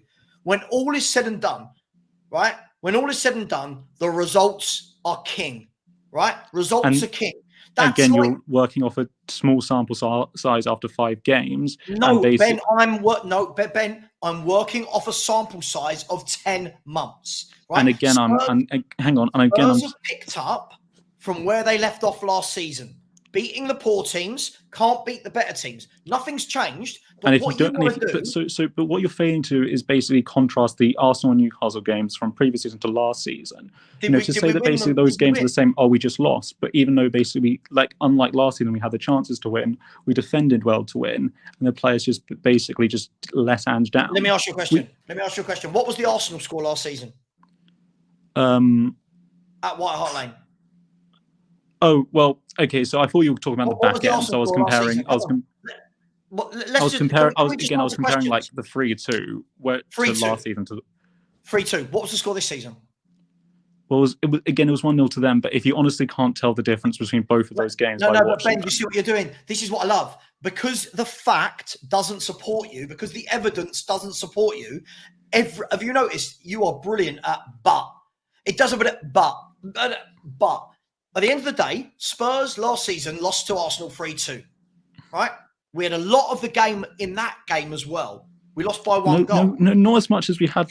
We were not winning the ball as much as in the final third as we were this game.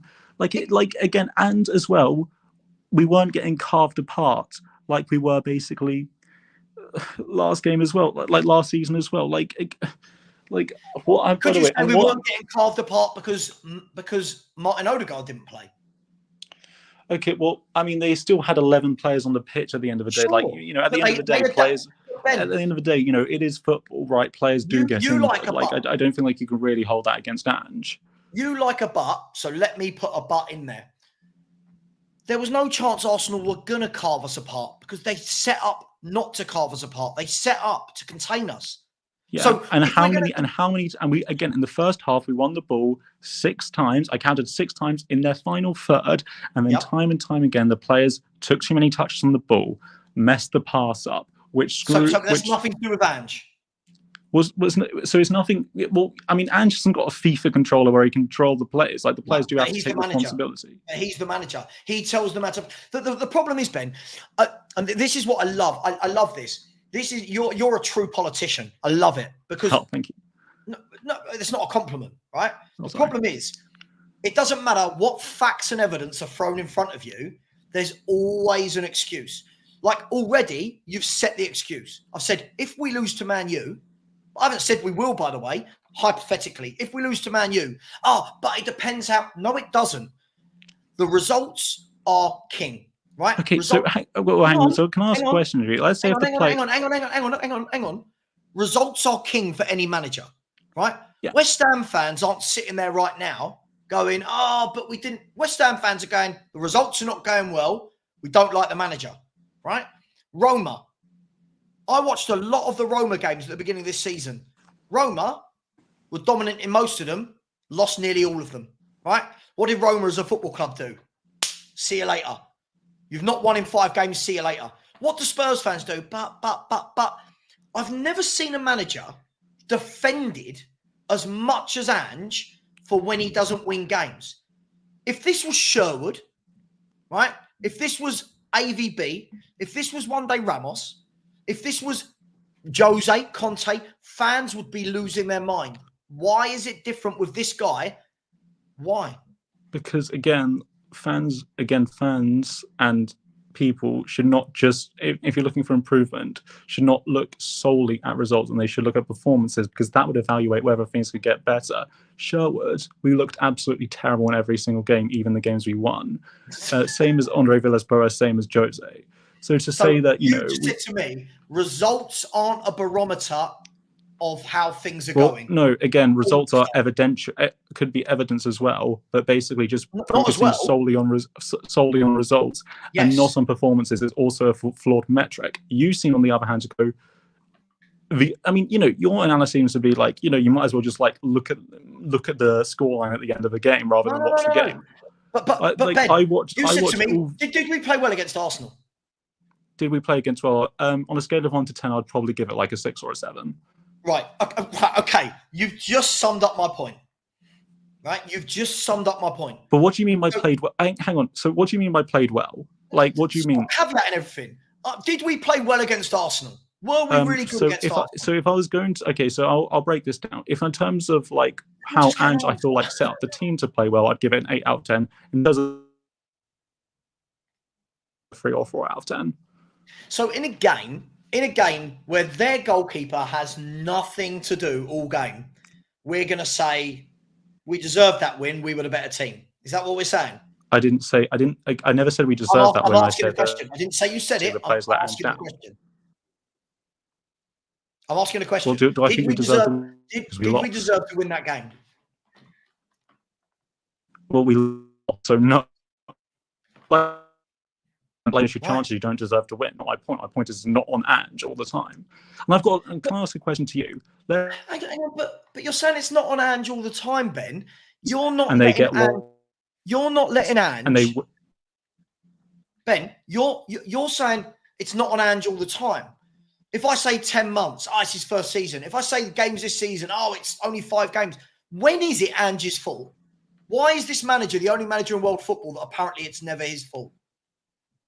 Well, it's not, again, so, you know, I've been watching football for like 19 years, but managers where basically, again, like I said before, after one game, I'm fed up with them. Like Nuno, for example. There are other managers where basically I look at them and think, yeah, you can really improve.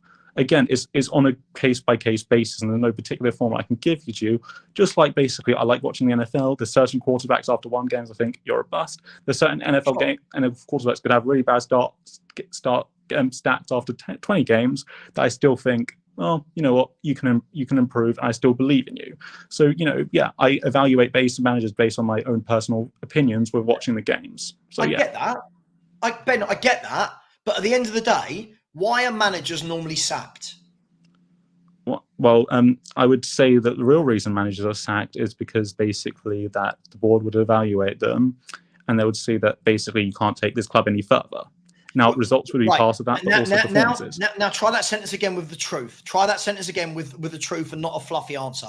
What metric are managers normally sacked on?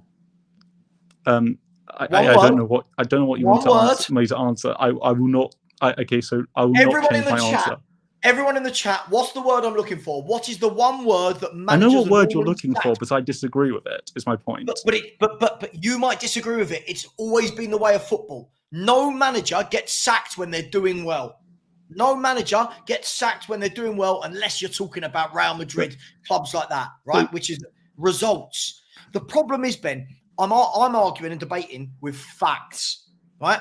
You're coming at it with hope. I get it, right? No, it's not. It's not hope. Of course, what do you mean by hope? Like, of course you do need to evaluate the games and have your own belief and opinion rather than just looking at the scoreline.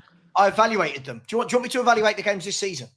Okay. Well, if you're going to say the Leicester, okay, so my evaluation is the Leicester game. Again, we dominated and we should have won. Did we really? We should have had like 3 or 4 goals in the first half. Okay, name me 3 or 4. Name me 3 or 4 saves the keeper had to make. What, in the Leicester game? Mm-hmm.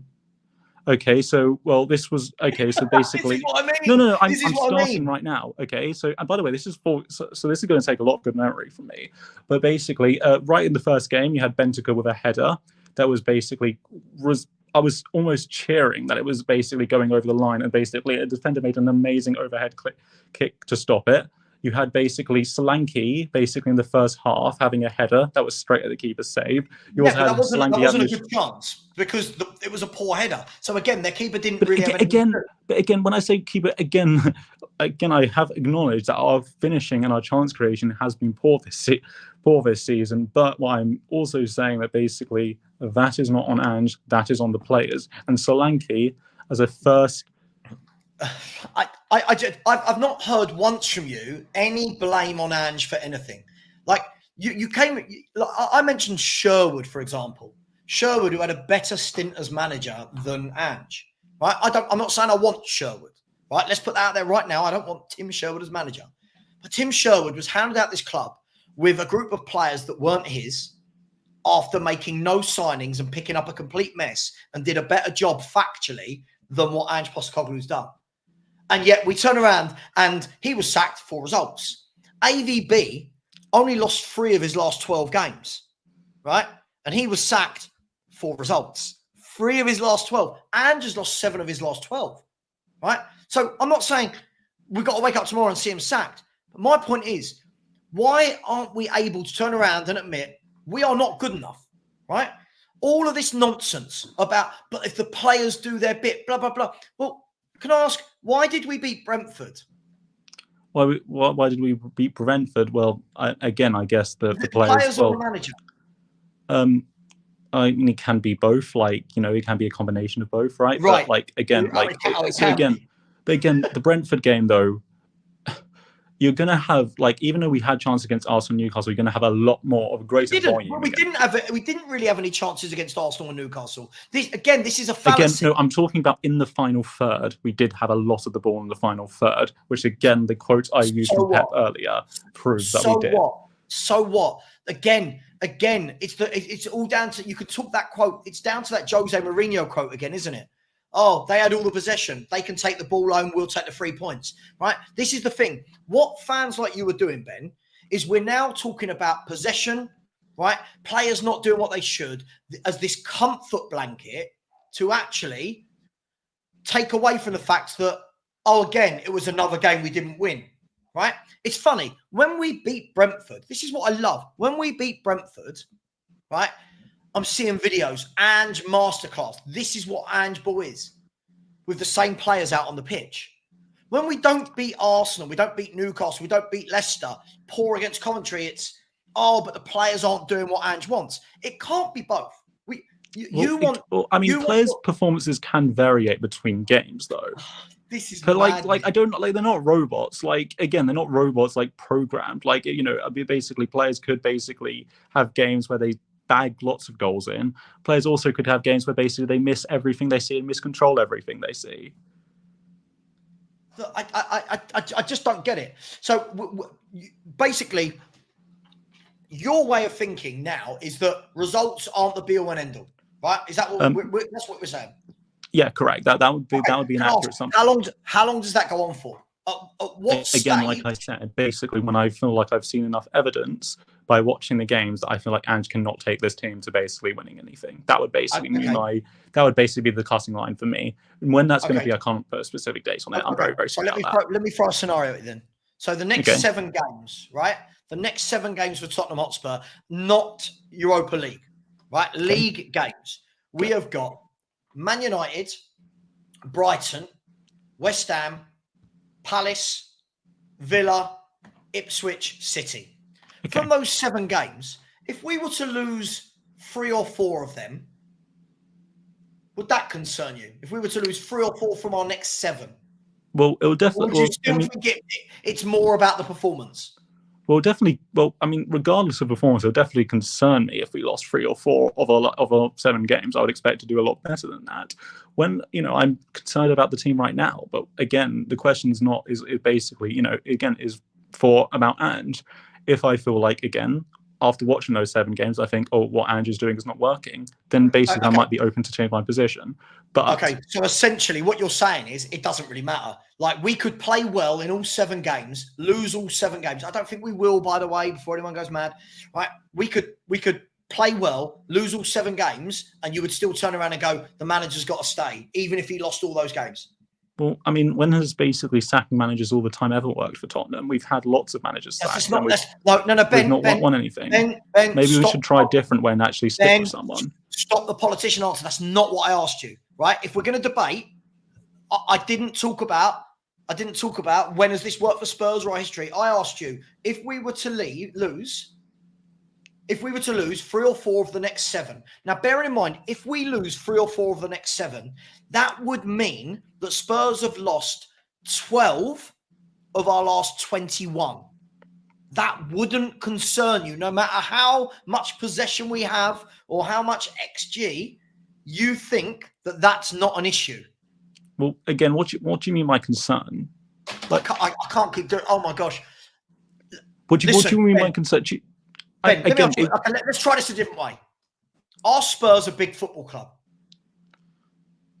Yes or no? Yes or no? Are we a big football club? It doesn't need a round the houses answer. Are we a big football club? Relatively speaking, compared to the rest of the league, I would say yes. Okay, so are Spurs in the top 6? Are we a top 6 club? On evaluating performance, yes is the answer. We are a top 6 club, right? If you look at where we've been for the last 10, 15 years, we are a top 6 club, right? Okay. Fair? Yes. No. If we look at that, yes. So let me ask you a question. Name me another top 6 club that could potentially lose 10, 11, 12 games out of 20 and not sack their manager. Well, again, the answer would be Arteta at Arsenal, right? He had them 15th of December. That would be an example of basically that would disprove your point or debunk your point. I mean, okay. So Arteta is the answer for everything. So Arteta. So you asked me the question. That's probably the best. That's the example that came to mind. I mean, I think Klopp had them 8th after their first season. I'm asking. I'm not asking about 4 years ago. This is the problem with Spurs fans. We're basing everything on Arteta, a manager that has failed. Right. That's where your level is at.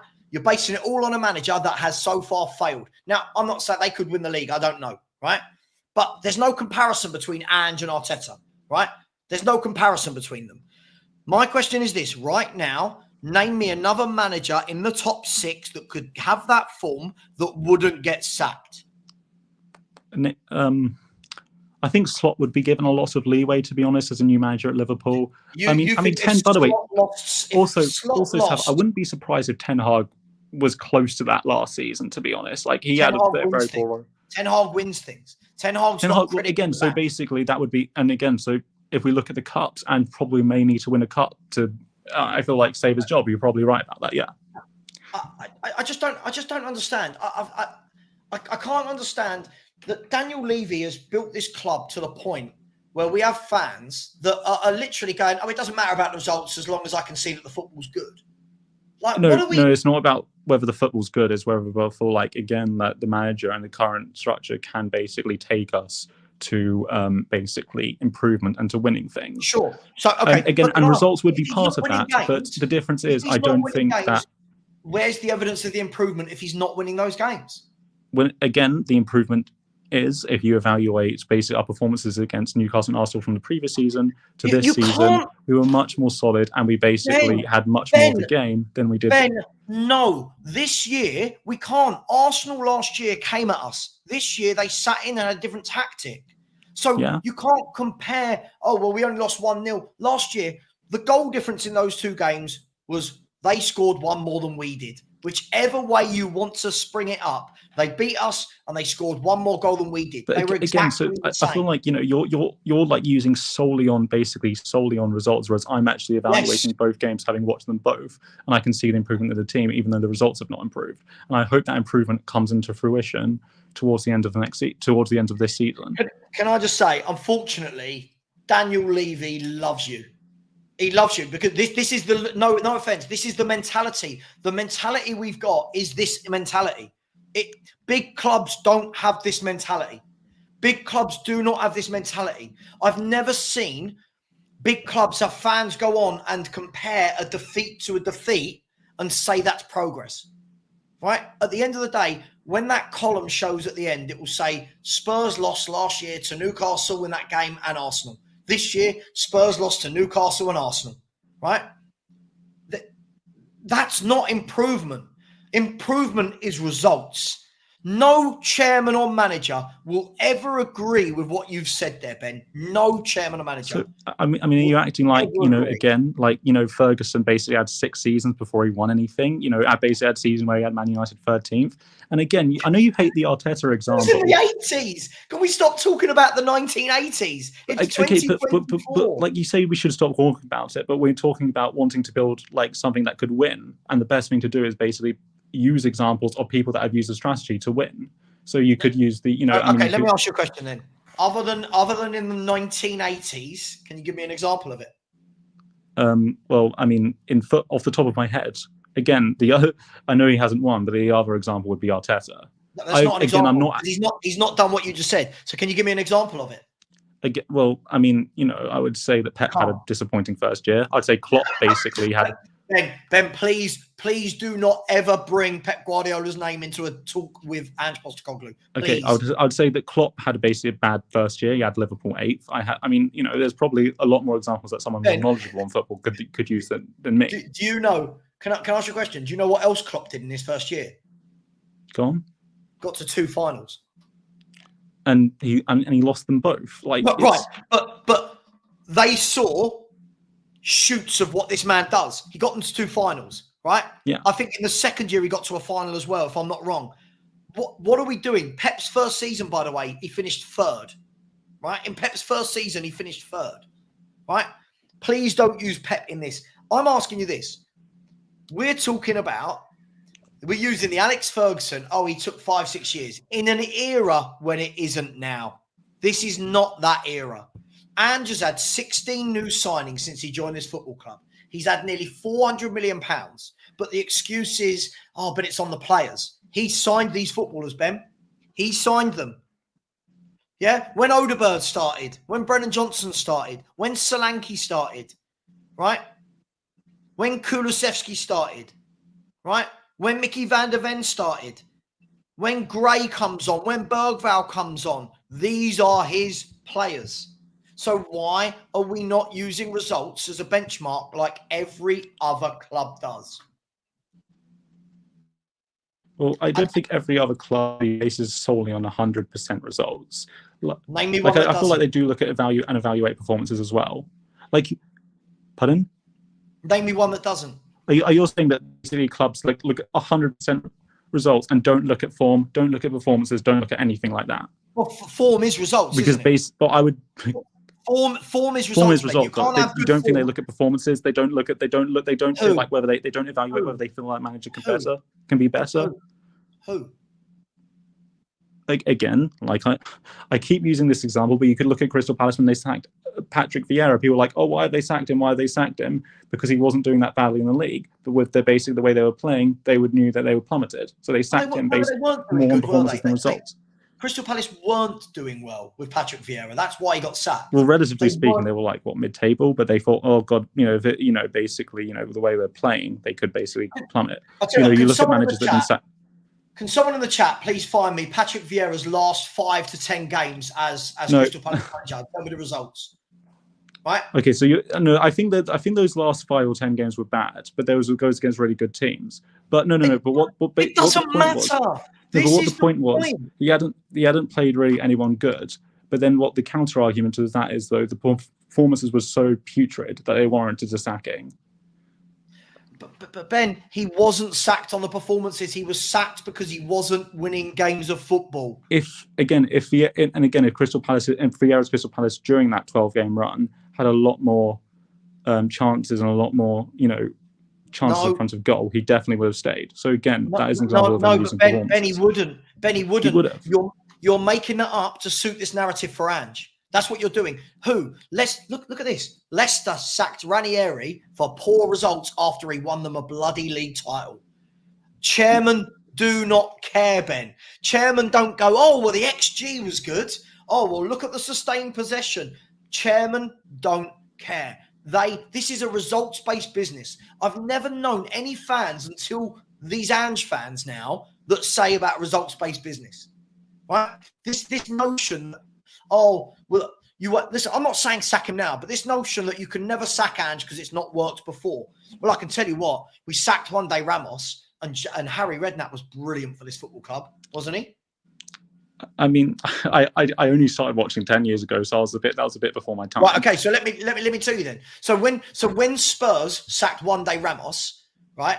Spurs sacked Juande Ramos just after he'd won a cup because he had a bad start to the season. Harry Redknapp came in, brought back the feel-good factor, but do you know what he did as well as the feel-good factor, Ben? Results. He got results. He didn't need a year. He didn't need a year of bad results and people going, oh, but, give him time. He had brilliant results from day one all the way through his tenure. He did brilliantly, right? And like I said before, though, we signed Ange as a manager. If you're expecting a very good year from a manager that consistently has poor first years and very good second years, then you're basically being self-destructive. You're basically that's what I said about Ange. I said that, let's say in the first year, again, we finished 5th, but if we finished 10th or 12th, I would say, well, that would probably be expected for Ange. So again, you're trying, you're comparing him to Redknapp, but again, Redknapp didn't win anything at the same time. Whereas hang on. Redknapp didn't win anything, but Redknapp also never, ever at any stage in his Spurs career had the form that Ange has had in his first year, ever. Yeah, and he didn't have the pot of gold that Ange has had to buy players. So again, we're going to go, because again, I say that basically a bad first year is par for the course for Ange. So basically, that's why I'm not really worried. Bad first year. His first 10 games made sure it wasn't a bad year. But the problem is, fans are living off those first 10 games. If I turn around to you, Ben, I've not mentioned the first 10 games once in this. I've mentioned the fact that basically his previous record at previous clubs, and the fact that basically I look at the performance this season from last season, I do see improvement, even though the results haven't improved yet. Sure. I feel like they will improve later in the season. You see improvement. How many points did we have after 5 games last year?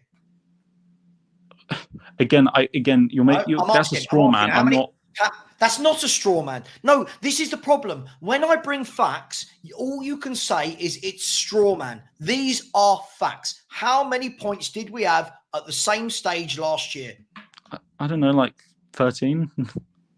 We had 13 points, right? Yeah. 13. So based on this last year, it hasn't improved. We've actually gone backwards by 6 points. And if we lose on Sunday, I'm not saying we will, if we lose on Sunday, we're even further behind where we were. So again, this notion that it's only about seeing progress in performances. Do you think when Newcastle got in that changing room after beating us 2-1, do you think Eddie Howe had a go at them about Spurs outplaying them?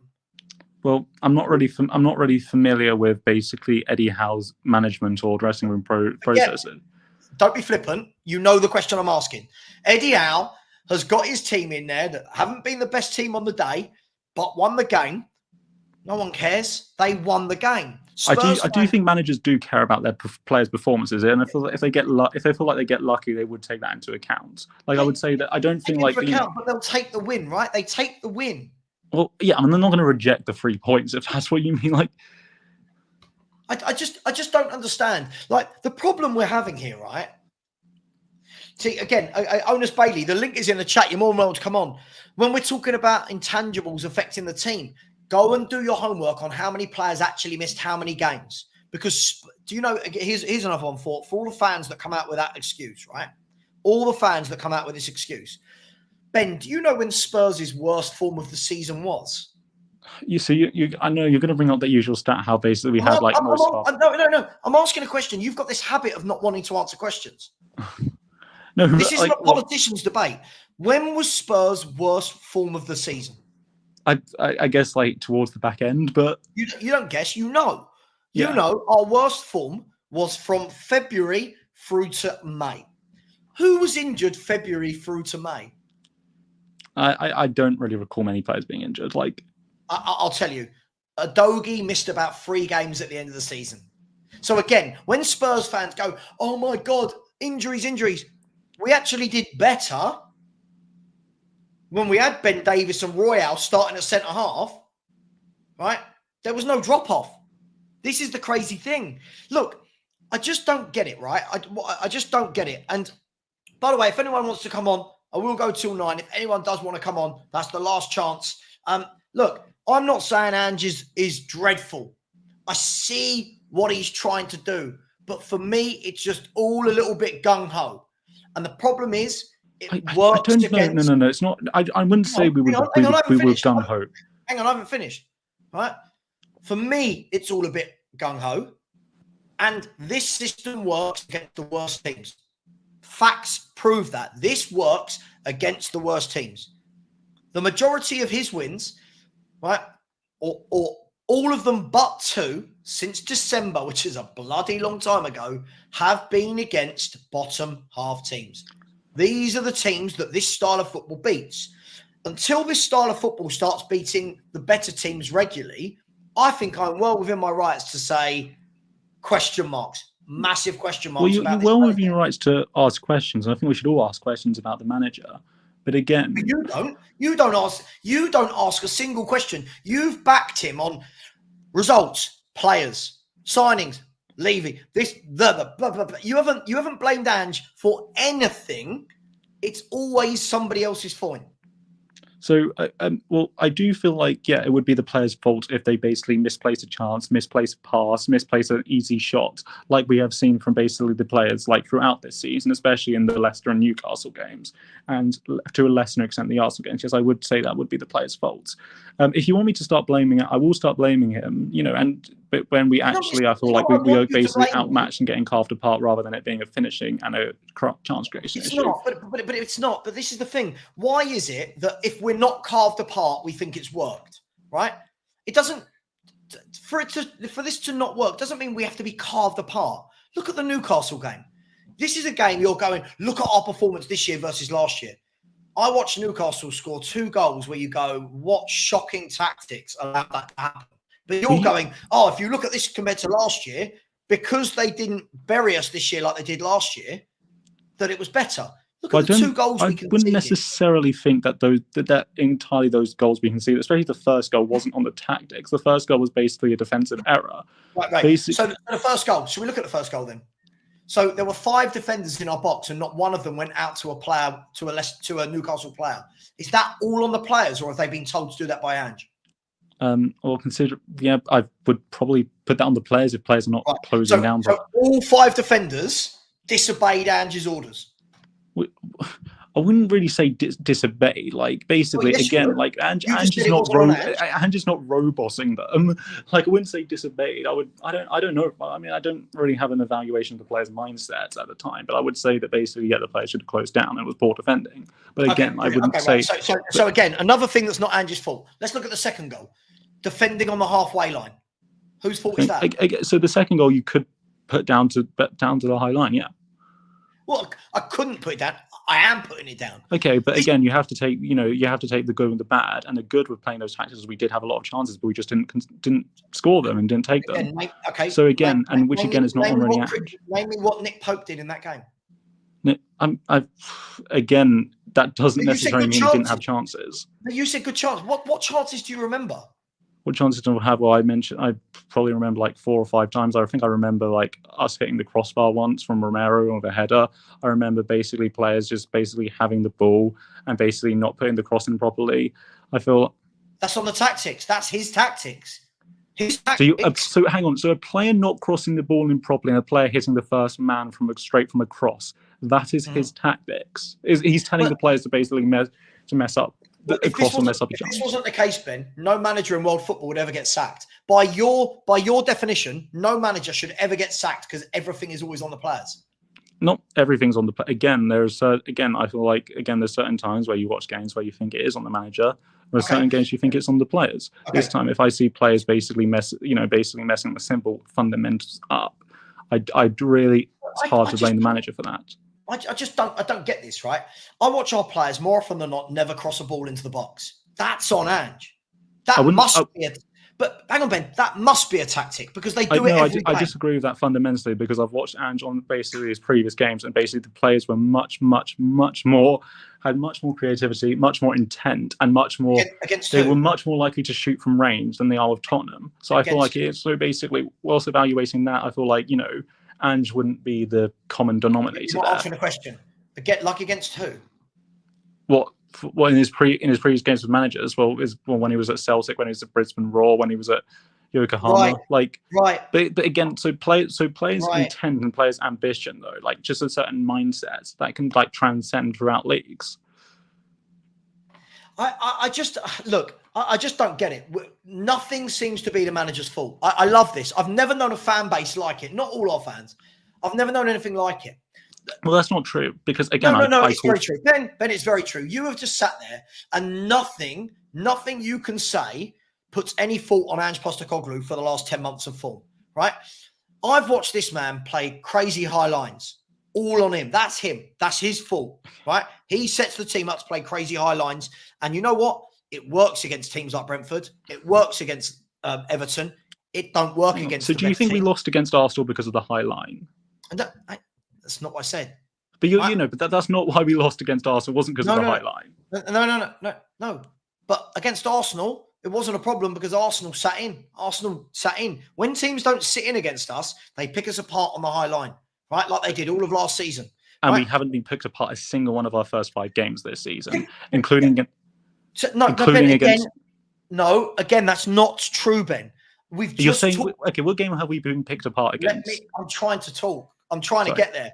We just said the Newcastle game, the high line goal. One instance, and that was basically one instance of it after 5 games, and that was basically one chance, not the whole game. That whole game we had the ball. You've asked me a question, as well.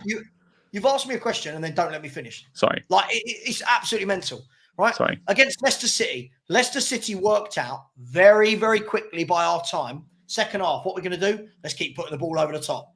And Fatawu and the winger on the other side destroyed us, right? Destroyed us. Now, we could use your theory. If James Vardy had finished, Leicester City win that game, right? They had the best chances in the game, not us. Leicester City did. So when we're all going, the chances, we missed the chances. Leicester City had gilt-edged chances that they should have scored. Second half, the ball over the top every single time. Coventry City tore us open in that second half. They tore us apart over the top every time. Ball over the top. High line, right? Newcastle, high line, ball, right? Everton, it's never going to happen, right? Brentford, it actually did happen, but Brentford missed their chances a couple of times. So to say it's okay this season isn't true. I've just given you about 5 examples. But again, it is because the expectation would be that the players would finish their chances. So that Leicester game, if we were 3 or 4-0 up after the first half, and we should have. But we didn't have 3 or 4 good chances to be 3 or 4-0 up. They made like lots of good basically blocks, but lots of players basically finishing and being saved by the keeper. Yeah, I felt like basically before the first goal, difference between me and you feel a lot. Have you noticed everything you say? I feel that I'm going on. Name me big chances we had. So again, basically you had the header from Bentacle that was basically cleared off the line, amazing clearance. Right. In the first half, you had a header from Solanke that was saved by the keeper. That wasn't a big chance, was it? That wasn't a big chance. It was a big chance. It was basically he was like right in front of goal. He was like right in front of goal. Like he should have done a lot better than he did. And then basically like right before the goal, you had basically Solanke and Bentacle, 2 instances each, basically having a chance at the keeper, and basically shot it straight at him. Ben, I just don't get it. We've just watched Coventry rip us apart. Coventry should have won that game about 4-1, right? If we're going to use Coventry just did to that high line what I said, right? Brentford a couple of times the other night picked us apart, couldn't finish their dinner, right? Newcastle did, Leicester did, right? But again in that Brentford game, to be honest, with the Coventry game, I can't actually defend that. I thought we were terrible. With the Brentford game, again, like you said, they should have had more, but we should have probably had more as well. In what game? In the Brentford game? Yeah, we had 3 more games, didn't we? But this is how you know I'm not biased. The Brentford game, we had loads of chances. Yeah. Newcastle and Arsenal. We're talking about snapshots. We're talking about blocked shots. We're not talking about clear-cut chances where you go, God, we were unlucky there. If you don't make a goalkeeper work, I'm sorry, if you don't make the goalkeeper work, we can't be sitting there and going, we had 19 shots in the game. All right? Again, so that wouldn't be context, because if you got a player in front of goal and he skies it, he wouldn't make the keeper work, but it'd still be a chance. And if you've got a good chance, but even if you just slot it straight at the keeper. But the problem is, Ben. Again, fans like you want to pick and choose what you call a chance or not. At the end of the day, right? I don't think if a player has a snapshot, like if you look at a lot of the chances we had against Newcastle, like Papa Sarr ballooning shots over the bar from 30 yards. I don't count that as a chance. That goes down as a chance. That goes down as a shot, right? That's not. So we can rack that up. Look, at the end of the day, the problem is, and this is everything you said, right? Defending isn't on Ange. The tactics aren't on Ange. The results aren't on Ange. The players finishing isn't on Ange. Nothing's on Ange. I think the tactics are on Ange, and I think the tactics have worked in this. But they haven't worked if you're not winning games. They have worked in praise of performances. The tactics can work, and you can still not win. They have not worked. I mean, again, you can have individual players making mistakes, which makes the result bad, but the tactics can still be good. Basically, Ben, when you play well and don't score goals and lose, how many points do you get for it? Again, that's not on the tactics, though. That's not on the manager necessarily. If his tactics were that good, we would have more points. Not necessarily. That's not. Yes, that's not. definitely That's not really how it works. Like again, Are you seriously saying that basically every single time that basically a manager loses a game is because his tactics were bad? It's nothing on the players. No, not every single time, but when it's 10 months of it, I've already said why I feel like we've improved from last season. But Ben, no, we haven't. When it's been 10 months of the same pattern and it's continued into this season, it hasn't got better. One win against Brentford. We've beaten Brentford and Everton, right? And people are going, "Oh, it's better." What do you mean it's better? We're losing games of football. We're losing games of football, yes, but basically, again, like I've tried to reiterate again and again, we are not getting carved apart. And at the end of the day, this is a project. You don't have to get carved apart to lose a game of football. You don't have to get carved apart to lose. But if you're not getting carved apart, it does show good signs, which you look like hopefully would win more games in football in the future. No. So every time a team loses a game in the Premier League, they're carved apart. It doesn't make sense. Again, no, I'm not saying we're the finished product, but I feel like, again, the evidence shows we can get better, and I'm basing it on the performances. So, okay, listen, do you know what? I'm going to end it there. And what I'm going to say is this. This unfortunately has got to the stage where this is what Spurs have become. This is what we've become. We are a club now that, because the results don't actually back up what people are saying, we're now going to start making excuses as to this player missed this chance and the tactics work and this defeat wasn't as bad as that defeat. At the end of the day, Ben, the facts which I use versus the feelings that you use, right, show it's not getting better. Beating Brentford might make people feel better for a game. For me, you've said, even if we lose 3 or 4 of the next 7 games, it depends how we lose them. Do you realise this is not what a big club talks like? Club talks like this, Ben. So I would still be disappointed if we lost the 3 or 4, but the question is whether I think that we should get rid of Ange.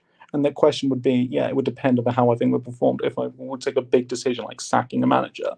Okay, so how long does that take then? So how many defeats in how many games before you go, well, this isn't working? Again, I would have to watch the games before I could put a figure on it. No, that's a politician's answer. No, but it's my opinion. Like I don't have when I'm evaluating. Let me answer. Let me see if I can get a direct answer from you, because I am going to end the show in a few minutes, right? Oh, sorry. Right. At the end of the day, right? How many defeats in how many games is at the stage where any manager managing a top half club that the board go, we've had enough. I mean, some boards are more ruthless than others, so it's pretty hard to basically give a definitive answer to that. But I would say at the moment it's 7 in 12. At the moment, just so you know, at the moment we've lost 7 of our last 12 games of football. Okay, 7. Do you agree that's crap? Well, I mean, from a results basis, yes. No, that's what football is. Football is a results basis. Football is a results game. Is losing 7 of 12 crap? Yeah, well, yes, but again, just because your team is doing crap doesn't necessarily mean you should sack the manager. I've never heard anything. I've never known anything like Well, it. no, again, like what? So do you want me to say like? Do you want me to like put like an exact figure on where I should sack the manager and not look at the games at all and just look at the results? Otherwise, I might as well just not watch the games and just box score No, watch. but Ben, that's you're conflating two different arguments. At the end of the day, right? No matter how well you're playing, if you lose 5 games on the spin, no matter how well you might think, because it's feelings that we're playing, if you lose 5 in a row, you lose 5 in a row. If you lose 5, I'm not saying we will, but if you lose 5 games in a row, you agree it's not working, right? You agree, surely. What do you mean by not? Again, oh my gosh. No, Ben, no, because again, there's lots of things that other than the manager's tactics which would go into not Ben, working. Okay, let me ask you this, Ben. Let me ask you this. If a team loses 5 games in a row, I don't care whether it's Ipswich Town, whether it's Man City, whether it's Tottenham Hotspur. If a team loses 5 games in a row, it is not working, is it? Because you've not won 5. You've lost 5 in a row. It's a difficult question. It's not. It's the reason why I say it's a difficult question. But It's not. But like I feel like you're trying to go for like a gotcha here, like saying, "Oh well, then we should sack the manager." I had you at minute 1, mate. I had you at minute 1. Nothing you've said has been factual. This is the problem. You've used the word think and feel a lot. Let me show you something. Well, it's my opinion. It's like I think as well. I feel like Ange is going to improve his team. That's like this whole thing is based on opinion. Sure, but look at that. Right? Sorry, not this. Sorry. Let me remove that. Stop the screen. Present. Share screen. Let me show you this. And I must finish this in a few minutes. Dan, I know you really want to come on, mate, but this is a one-on-one debate show. Come on, man. I can't. Come on. I can't. I've got to be genuine here. I'll call you in a minute. If we look at, can you see that? Right? Can you see that? Yeah, I can. At what point do you think Everton fans are going, oh, well, we're playing well? Well, I mean, I again, so I mean, I'm not an Everton fan. I haven't really been like, but again, if like they still haven't sacked Dyche after this poor start, have they? They still haven't sacked Dyche, so I'm guessing, you know. And no, they haven't. But Ben, my point is, they've lost 4 and drew 1, right? Who on earth is going to sit there and go, oh, well, we played like I thought they played half decent against Villa. No one's going to go, oh, but you know the tactics were okay. I've just never known a fan base like this. I've never known Spurs like our fan base just baffles me. Like, I'm not saying sack him. I'm not saying sack him right now. But I'm asking how bad it has to get, and there's no answer. Because basically, because basically, again, it would basically be based on the games that we see. So yeah, I've never given an answer to those questions because it's so variable based on how I feel like the manager could do. Obviously, if you're like an Everton in a relegation fight, though, like if you think, oh God, we're going to get relegated, you might as well. You will take much more, instinctive action. Whereas I feel like we're not really in danger of getting relegated. So, but Ben, the relegation word doesn't come into it. We're Tottenham. We're not getting relegated, right? Yeah, that doesn't come into it. But the point is, we finished 5th last season. This season, at what stage, right? Knowing Daniel Levy, at what stage will he pull the trigger? I'm not saying if, these are hypotheticals. If he doesn't have us within touching distance of the top 4, at what stage does he sack him?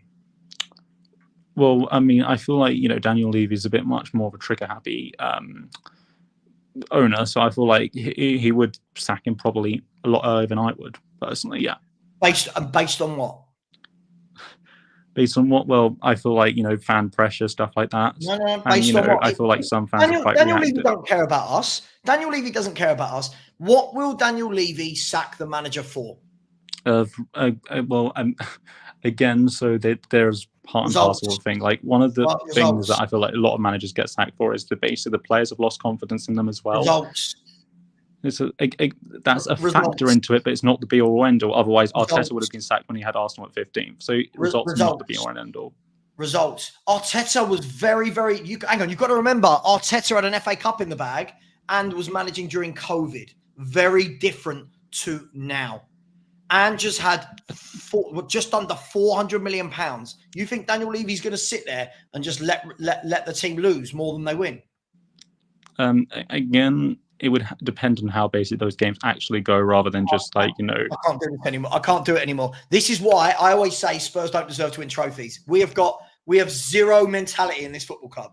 Literally, it's like, yeah, well, if we lose 5, it's okay if we played all right. It's madness. It's absolutely... It wouldn't be okay, but I wouldn't sack Ange for it, is what I'm saying. So if Ange lost the next 5, you wouldn't sack him? No, probably not, no. Well, there I'm going to end it on that. You've just heard it there. So if Ange loses his next 5, right? I'm not saying it, by the way. I don't think he will. But if Ange lost 5, that would mean that from 10 Premier League games, he's lost 7, right? Right? Yeah. And you wouldn't sack him. 7 defeats in 10, and you wouldn't sack him. No, because I can still think he can improve this team. So no, I'm not like a flip-flop. The basis is, I believe in the manager, then I don't. So it's made this whole debate pointless, because no matter how bad a manager does, you're happy with it. Guys, no, not true. Yeah, that is very true. No, that's not true at all, because basically, again, like I said before, I called for basically Nuno to be sacked. I called for Conte to be sacked. So I do have standards when it comes to managers. Okay, why did you call for Jose to be sacked? Why did I call for Jose to sack? Because basically I felt like he couldn't improve his team to basically win anything. That's why I called for him to be sacked.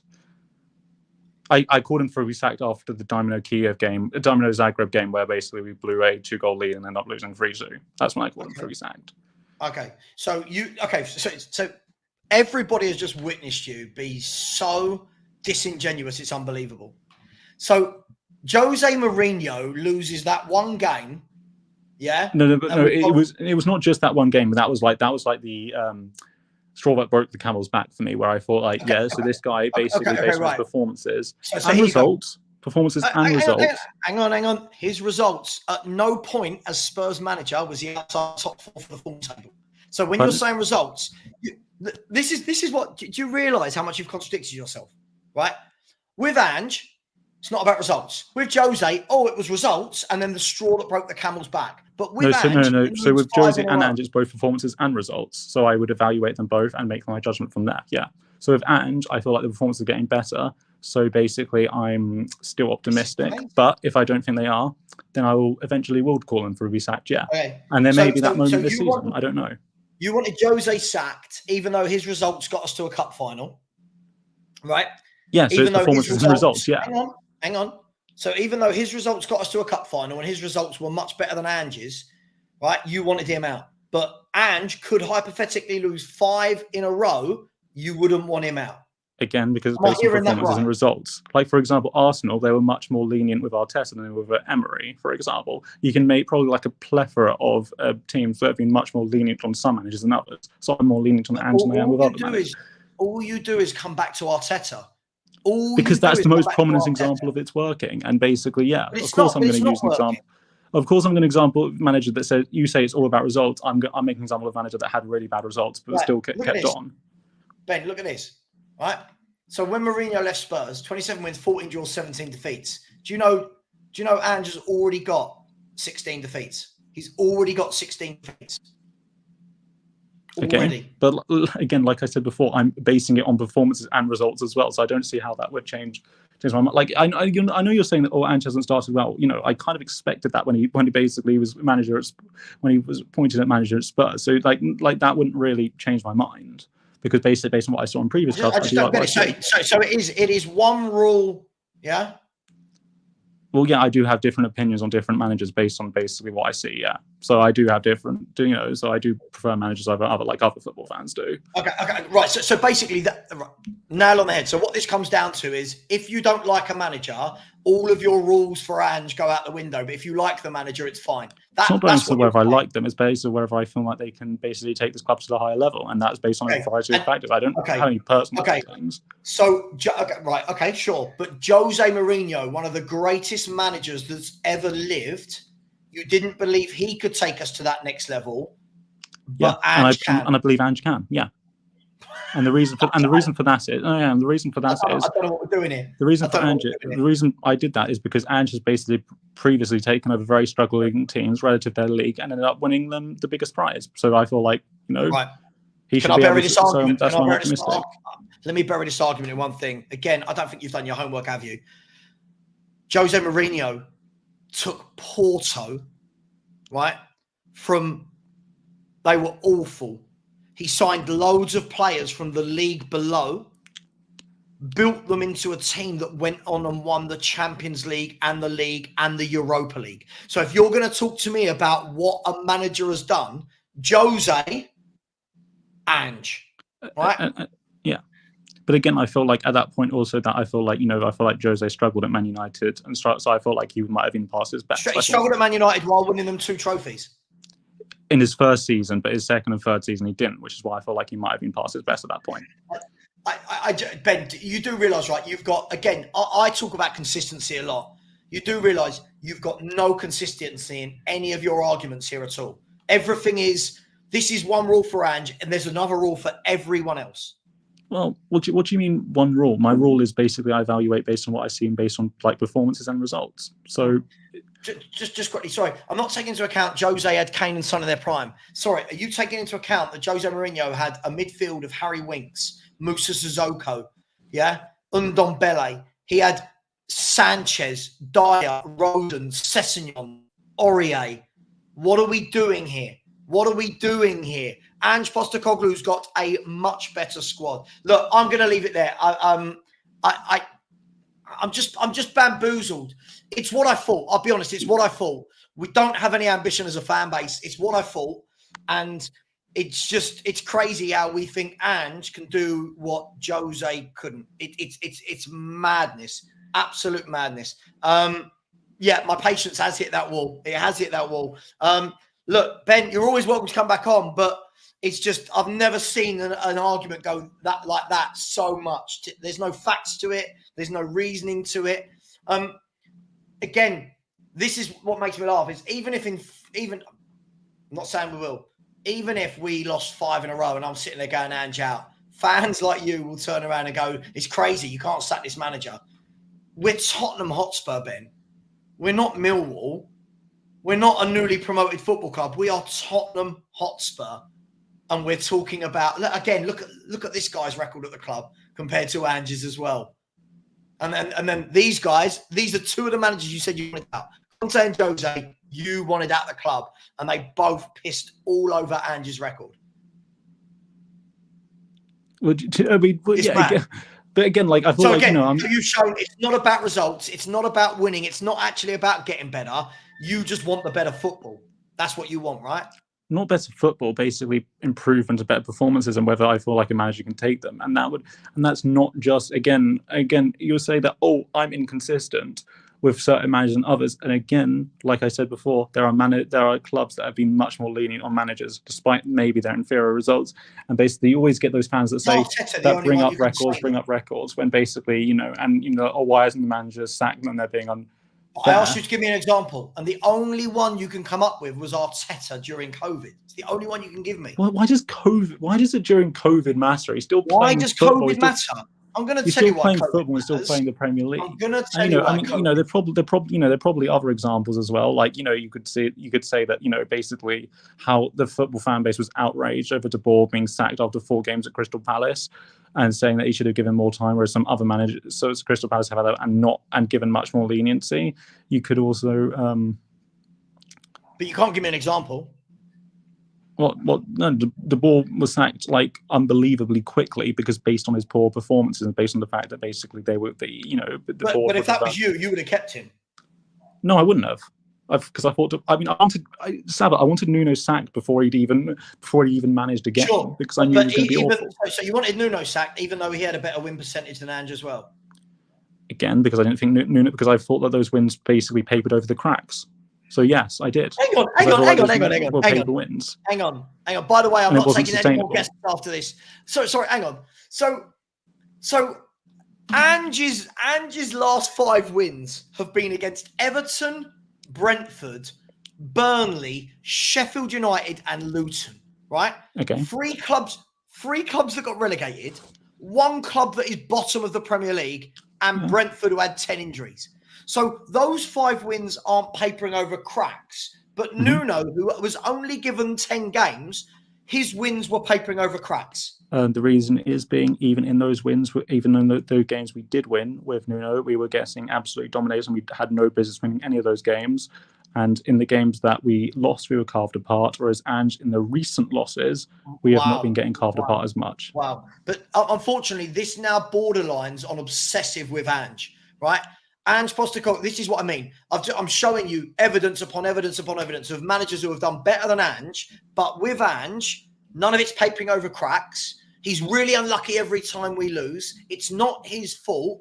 And it doesn't matter if he's worse than all these other managers. We're going to keep him because you feel like he's going to do better than they did. Well, I mean, football is a game of opinions, and I have one that I feel like Ange can improve the games. So, yes. Sure, football is a game of opinions, but would you also agree that my facts are facts? Right? My facts are facts. Again, though, but you're like, I do more like watching football than just like looking at the box score. I can I watch the games, and I feel like, Sorry, Ben, basically my opinion watching the games is like what my. Do I not watch the games as Spurs YouTuber? You do, but basically you're going results. I'm like results. Right. Because do you know why, Ben? Because if it's one game, right? If Spurs won 3 or 4 games in a row, and then one game you're like, oh God, yeah, we didn't win today, but we were unlucky. When it's every 2 out of 3 games, the answer is there. If it's more than not, it tells you that you're wrong. If it's, we were unlucky against Arsenal, we were lucky against Newcastle, we were unlucky against Leicester, then you have to start asking questions. Are we the unluckiest team in the world? Which I never said we were unlucky. I said that I did put it on like a lot of the elements of the teams about finishing chances. What I disagreed with him is that it's on Ange and we should sack Ange based on that result. I never said we were unlucky. No, but okay, so can I ask you a question to finish off the show? Is Ange doing a good job? Is Ange doing a good job? If I was going to evaluate him on a scale of 1 to 10 scale, I'd give him about a 7 out of 10. Okay, can I ask? So a 7 out of 10. Can I ask you, what would you give Jose and Conte for their job at Spurs? So Conte on his first season, I actually gave him an 8 out of 10. I thought for their time. Please answer the question I asked you. Not just let's get to the point. Jose and Conte out of 10. So based on the way that the team declined, especially under Conte, I would give Conte a 6 and I gave Jose a 6. So guys, I'm sorry, everyone in the chat, you've just seen this, right? You've just seen this guy here. Big up to you for coming on, but you've just seen this. Jose, who had us 4th in the form table for his entirety of his managership at Spurs, got us to a cup final, right? Lost less games than Ange, right? Conceded less goals. He's the 6. Conte, who had us 4th throughout the entirety of his form table as well, right? Conceded less goals, right? He's a 6. But Ange, who's got a worse win rate than anyone since 2008, is a 7. Yeah, because you have to base it on where they came, what they had to build with and what they started with. You can't just So what? Okay, what did Jose? And again, like I said with the creativity point, I feel like Ange's lack creativity, and when these team managers have because he's got better players than them, Ben. Because he had players. No. In defence, yes, not up front. He definitely does not have better players up front. Yes, but up front isn't creating. Midfield is where you create. And again, I would say that Kane did help out with a lot of creativity, especially during Jose's time. This is mad. See, when people say I've got an agenda against Ange, you're now at the point where you're belittling people that have pissed all over Ange. And Ange is better than these managers. This is absolute. This is why, as a club, this is mad. This is mad. This Jose, his whole. Do you know how many goals Spurs scored under Jose Mourinho? A lot. So I don't. A lot, yes. So again, you said about goals with better players up front. Yes, you're right. We scored better when we had better, and we didn't have players constantly bluffing chances like we do with. No, hang on, no. Players bluffing chances. Ange bought those players. And the expectation would be they would improve. But I feel like Solanke, he was obviously going to have to settle in maybe the first games when Ben, name me a player that improved. Name me a player that's improved since Ange got here. Van der Ven. How could he have improved? How could Van der Ven have improved when he wasn't already at Tottenham Hotspur? Well, I mean, basically, based on like what the fans' expectations were of him, like based on when he came in. Ben, answer my question. You've got this habit. I didn't ask you about the fans' expectation. I asked you, since he arrived, who's improved. By the way, I watch a lot of football. Van der Ven was very good at Wolfsburg. This is what he did at Wolfsburg. He hasn't improved. This is what he did, right? So was he? So okay. So like, I mean, I didn't watch him at Wolfsburg. Was he not making those? But like, you know, I feel like he's gotten a lot better on the ball since Ange's come in. Definitely, I feel like he's got a lot more comfortable. How do you know that if you didn't watch Wolfsburg? Because based on how he did at the start of last season to like how he's playing now, I think he's got a lot more comfortable on the ball.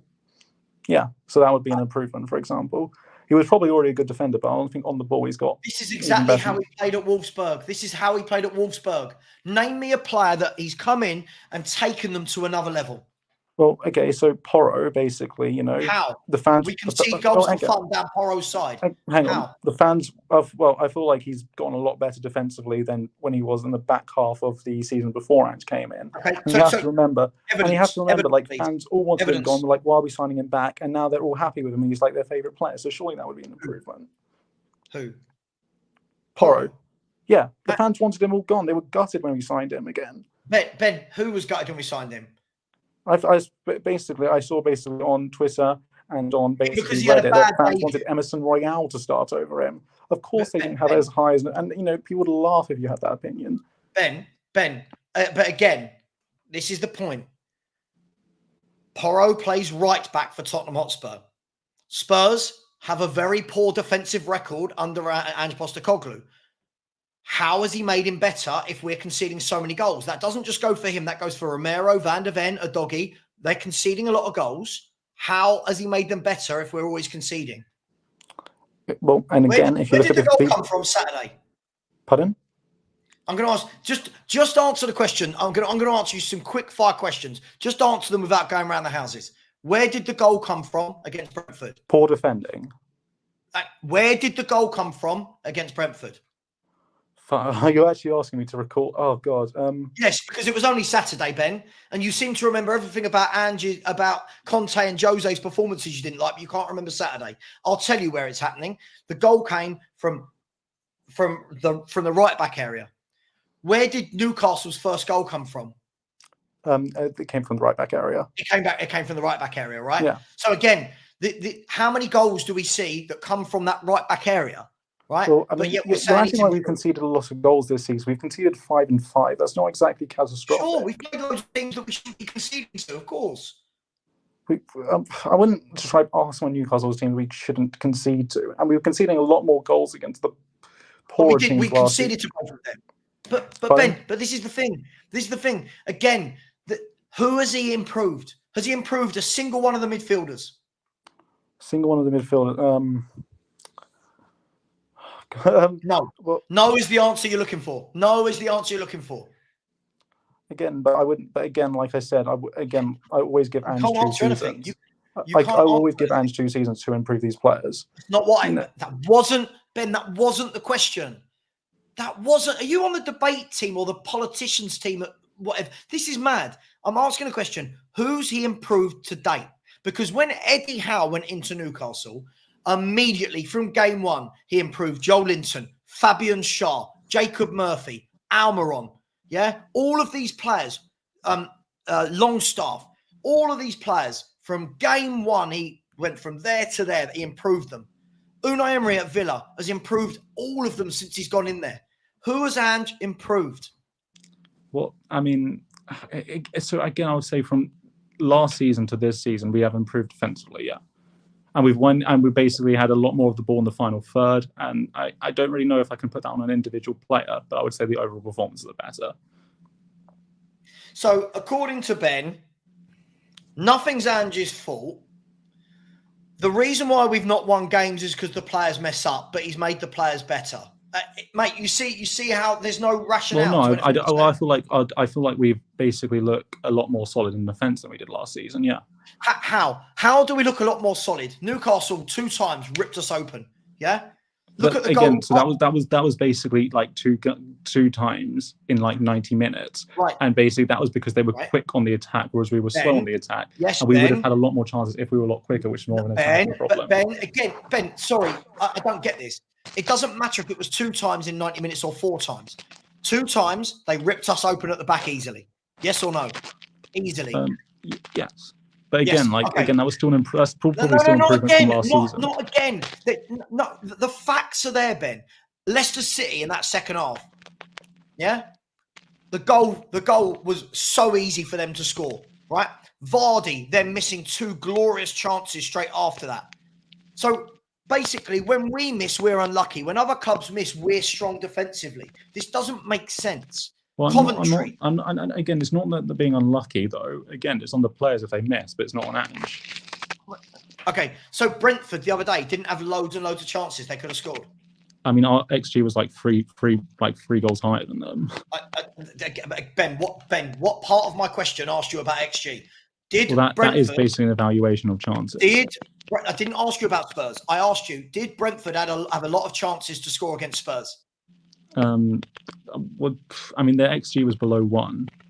Right, Ben. Honestly, it's like talking to a millennial. This is mental.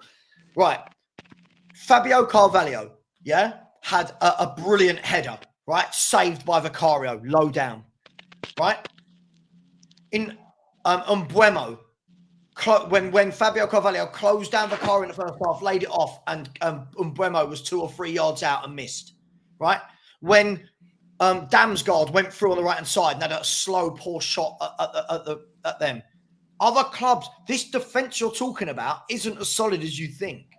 But no, I'm saying it compared to last season, it is solid. Yeah, not like as solid as we would like it to, but it is improving, and I feel like we are getting carved apart less. So it's about improvement, and I've never said this team's the final product, but I feel like we are proving to the intended destination we want to be. I love this. Crap goal conceded to Arsenal, but we're improving. 2 crap goals conceded to Newcastle, but we're improving. Coventry opened us up time and time again, but we're improving. Brentford opened us up 3 or 4 times, but we're improving at the back. I mean, what are we doing here? Leicester. But you are cherry picking. You're basically cherry picking bad moments in the games, and you're not, looking at the times where we won the ball. We basically pressed them in Arsenal in the first half, in the final third, like 6 times in that basically game, and then again and again the players messed up the chances, and again the players failed to capitalise. That's not Ange. That's on the players.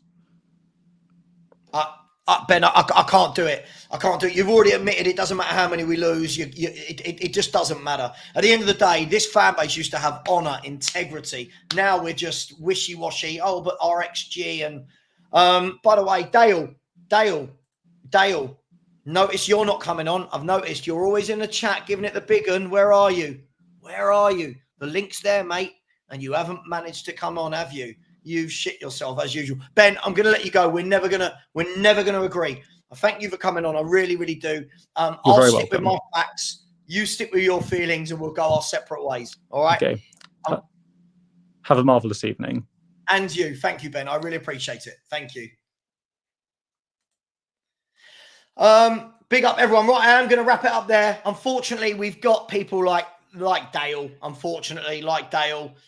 By the way, when I lost all respect after I hear Savva say post-commentary going, Bentancur is crap. Was Bentancur not crap against Coventry? Sorry, was he not? Are we not allowed to? We're not allowed to do this. By the way, all the people saying to me, let Danny on. This show is not about getting people on to gang up. This show was about people debating me on my opinion. Okay.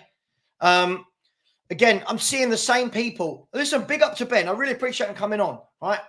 Big up to these people, but it's so funny. The same people that always have a go in the chat will never be seen. Yeah. Again, like this guy, right? This guy, nowhere to be seen. Like, where is it? Like Dale, nowhere to be seen. These people all talk. Big up to each and every one of you. By the way, Spurs CC, thank you so much. I missed the super chat. Said results are a flawed metric, flared. Isn't that how we just, I don't know what that word is, but Isn't that how? Oh yeah. Sorry, he's saying results are a flawed metric? Question mark. Isn't that how we decide who wins things? Do City think results are a flawed metric, mate? I just think it's unbelievable. What we've seen here is now it doesn't matter what Ange does, what the team does. If they do really well, these people will say they're right. If they do badly, it's no, but it's not on Ange. There's no consistency. I'm happy if we get 10, 15 games from now and just sort it out and we're consistent and we're beating better teams. I'm all over it. All right. So, yeah, it is what it is. But by the way, guys, girls, really appreciate it. Anyway, we're going to leave it there. Listen, I think Bentancur is crap in a lot of games. I think he's good in some games. I think he's crap in a lot of games. But again, Dale, very inconsistent. I offer you to come on and have the chat with me. And this is what we get. There's no debate to be had. Absolute loser. Savva, if we scored a chances against Arsenal, which chances? Which chances? Guys, girls, we've gone over time. I'm going to leave it there. Thank you to everybody that came on. And you know what? We'll be back next Monday at the same time. Next Monday at the same time. So if anyone wants to have the chat, don't be all brave in the chat like little old Dale. Oh, Dale. Grow a pair. Come on next week. Take care, everyone. And as always, come on, you Spurs.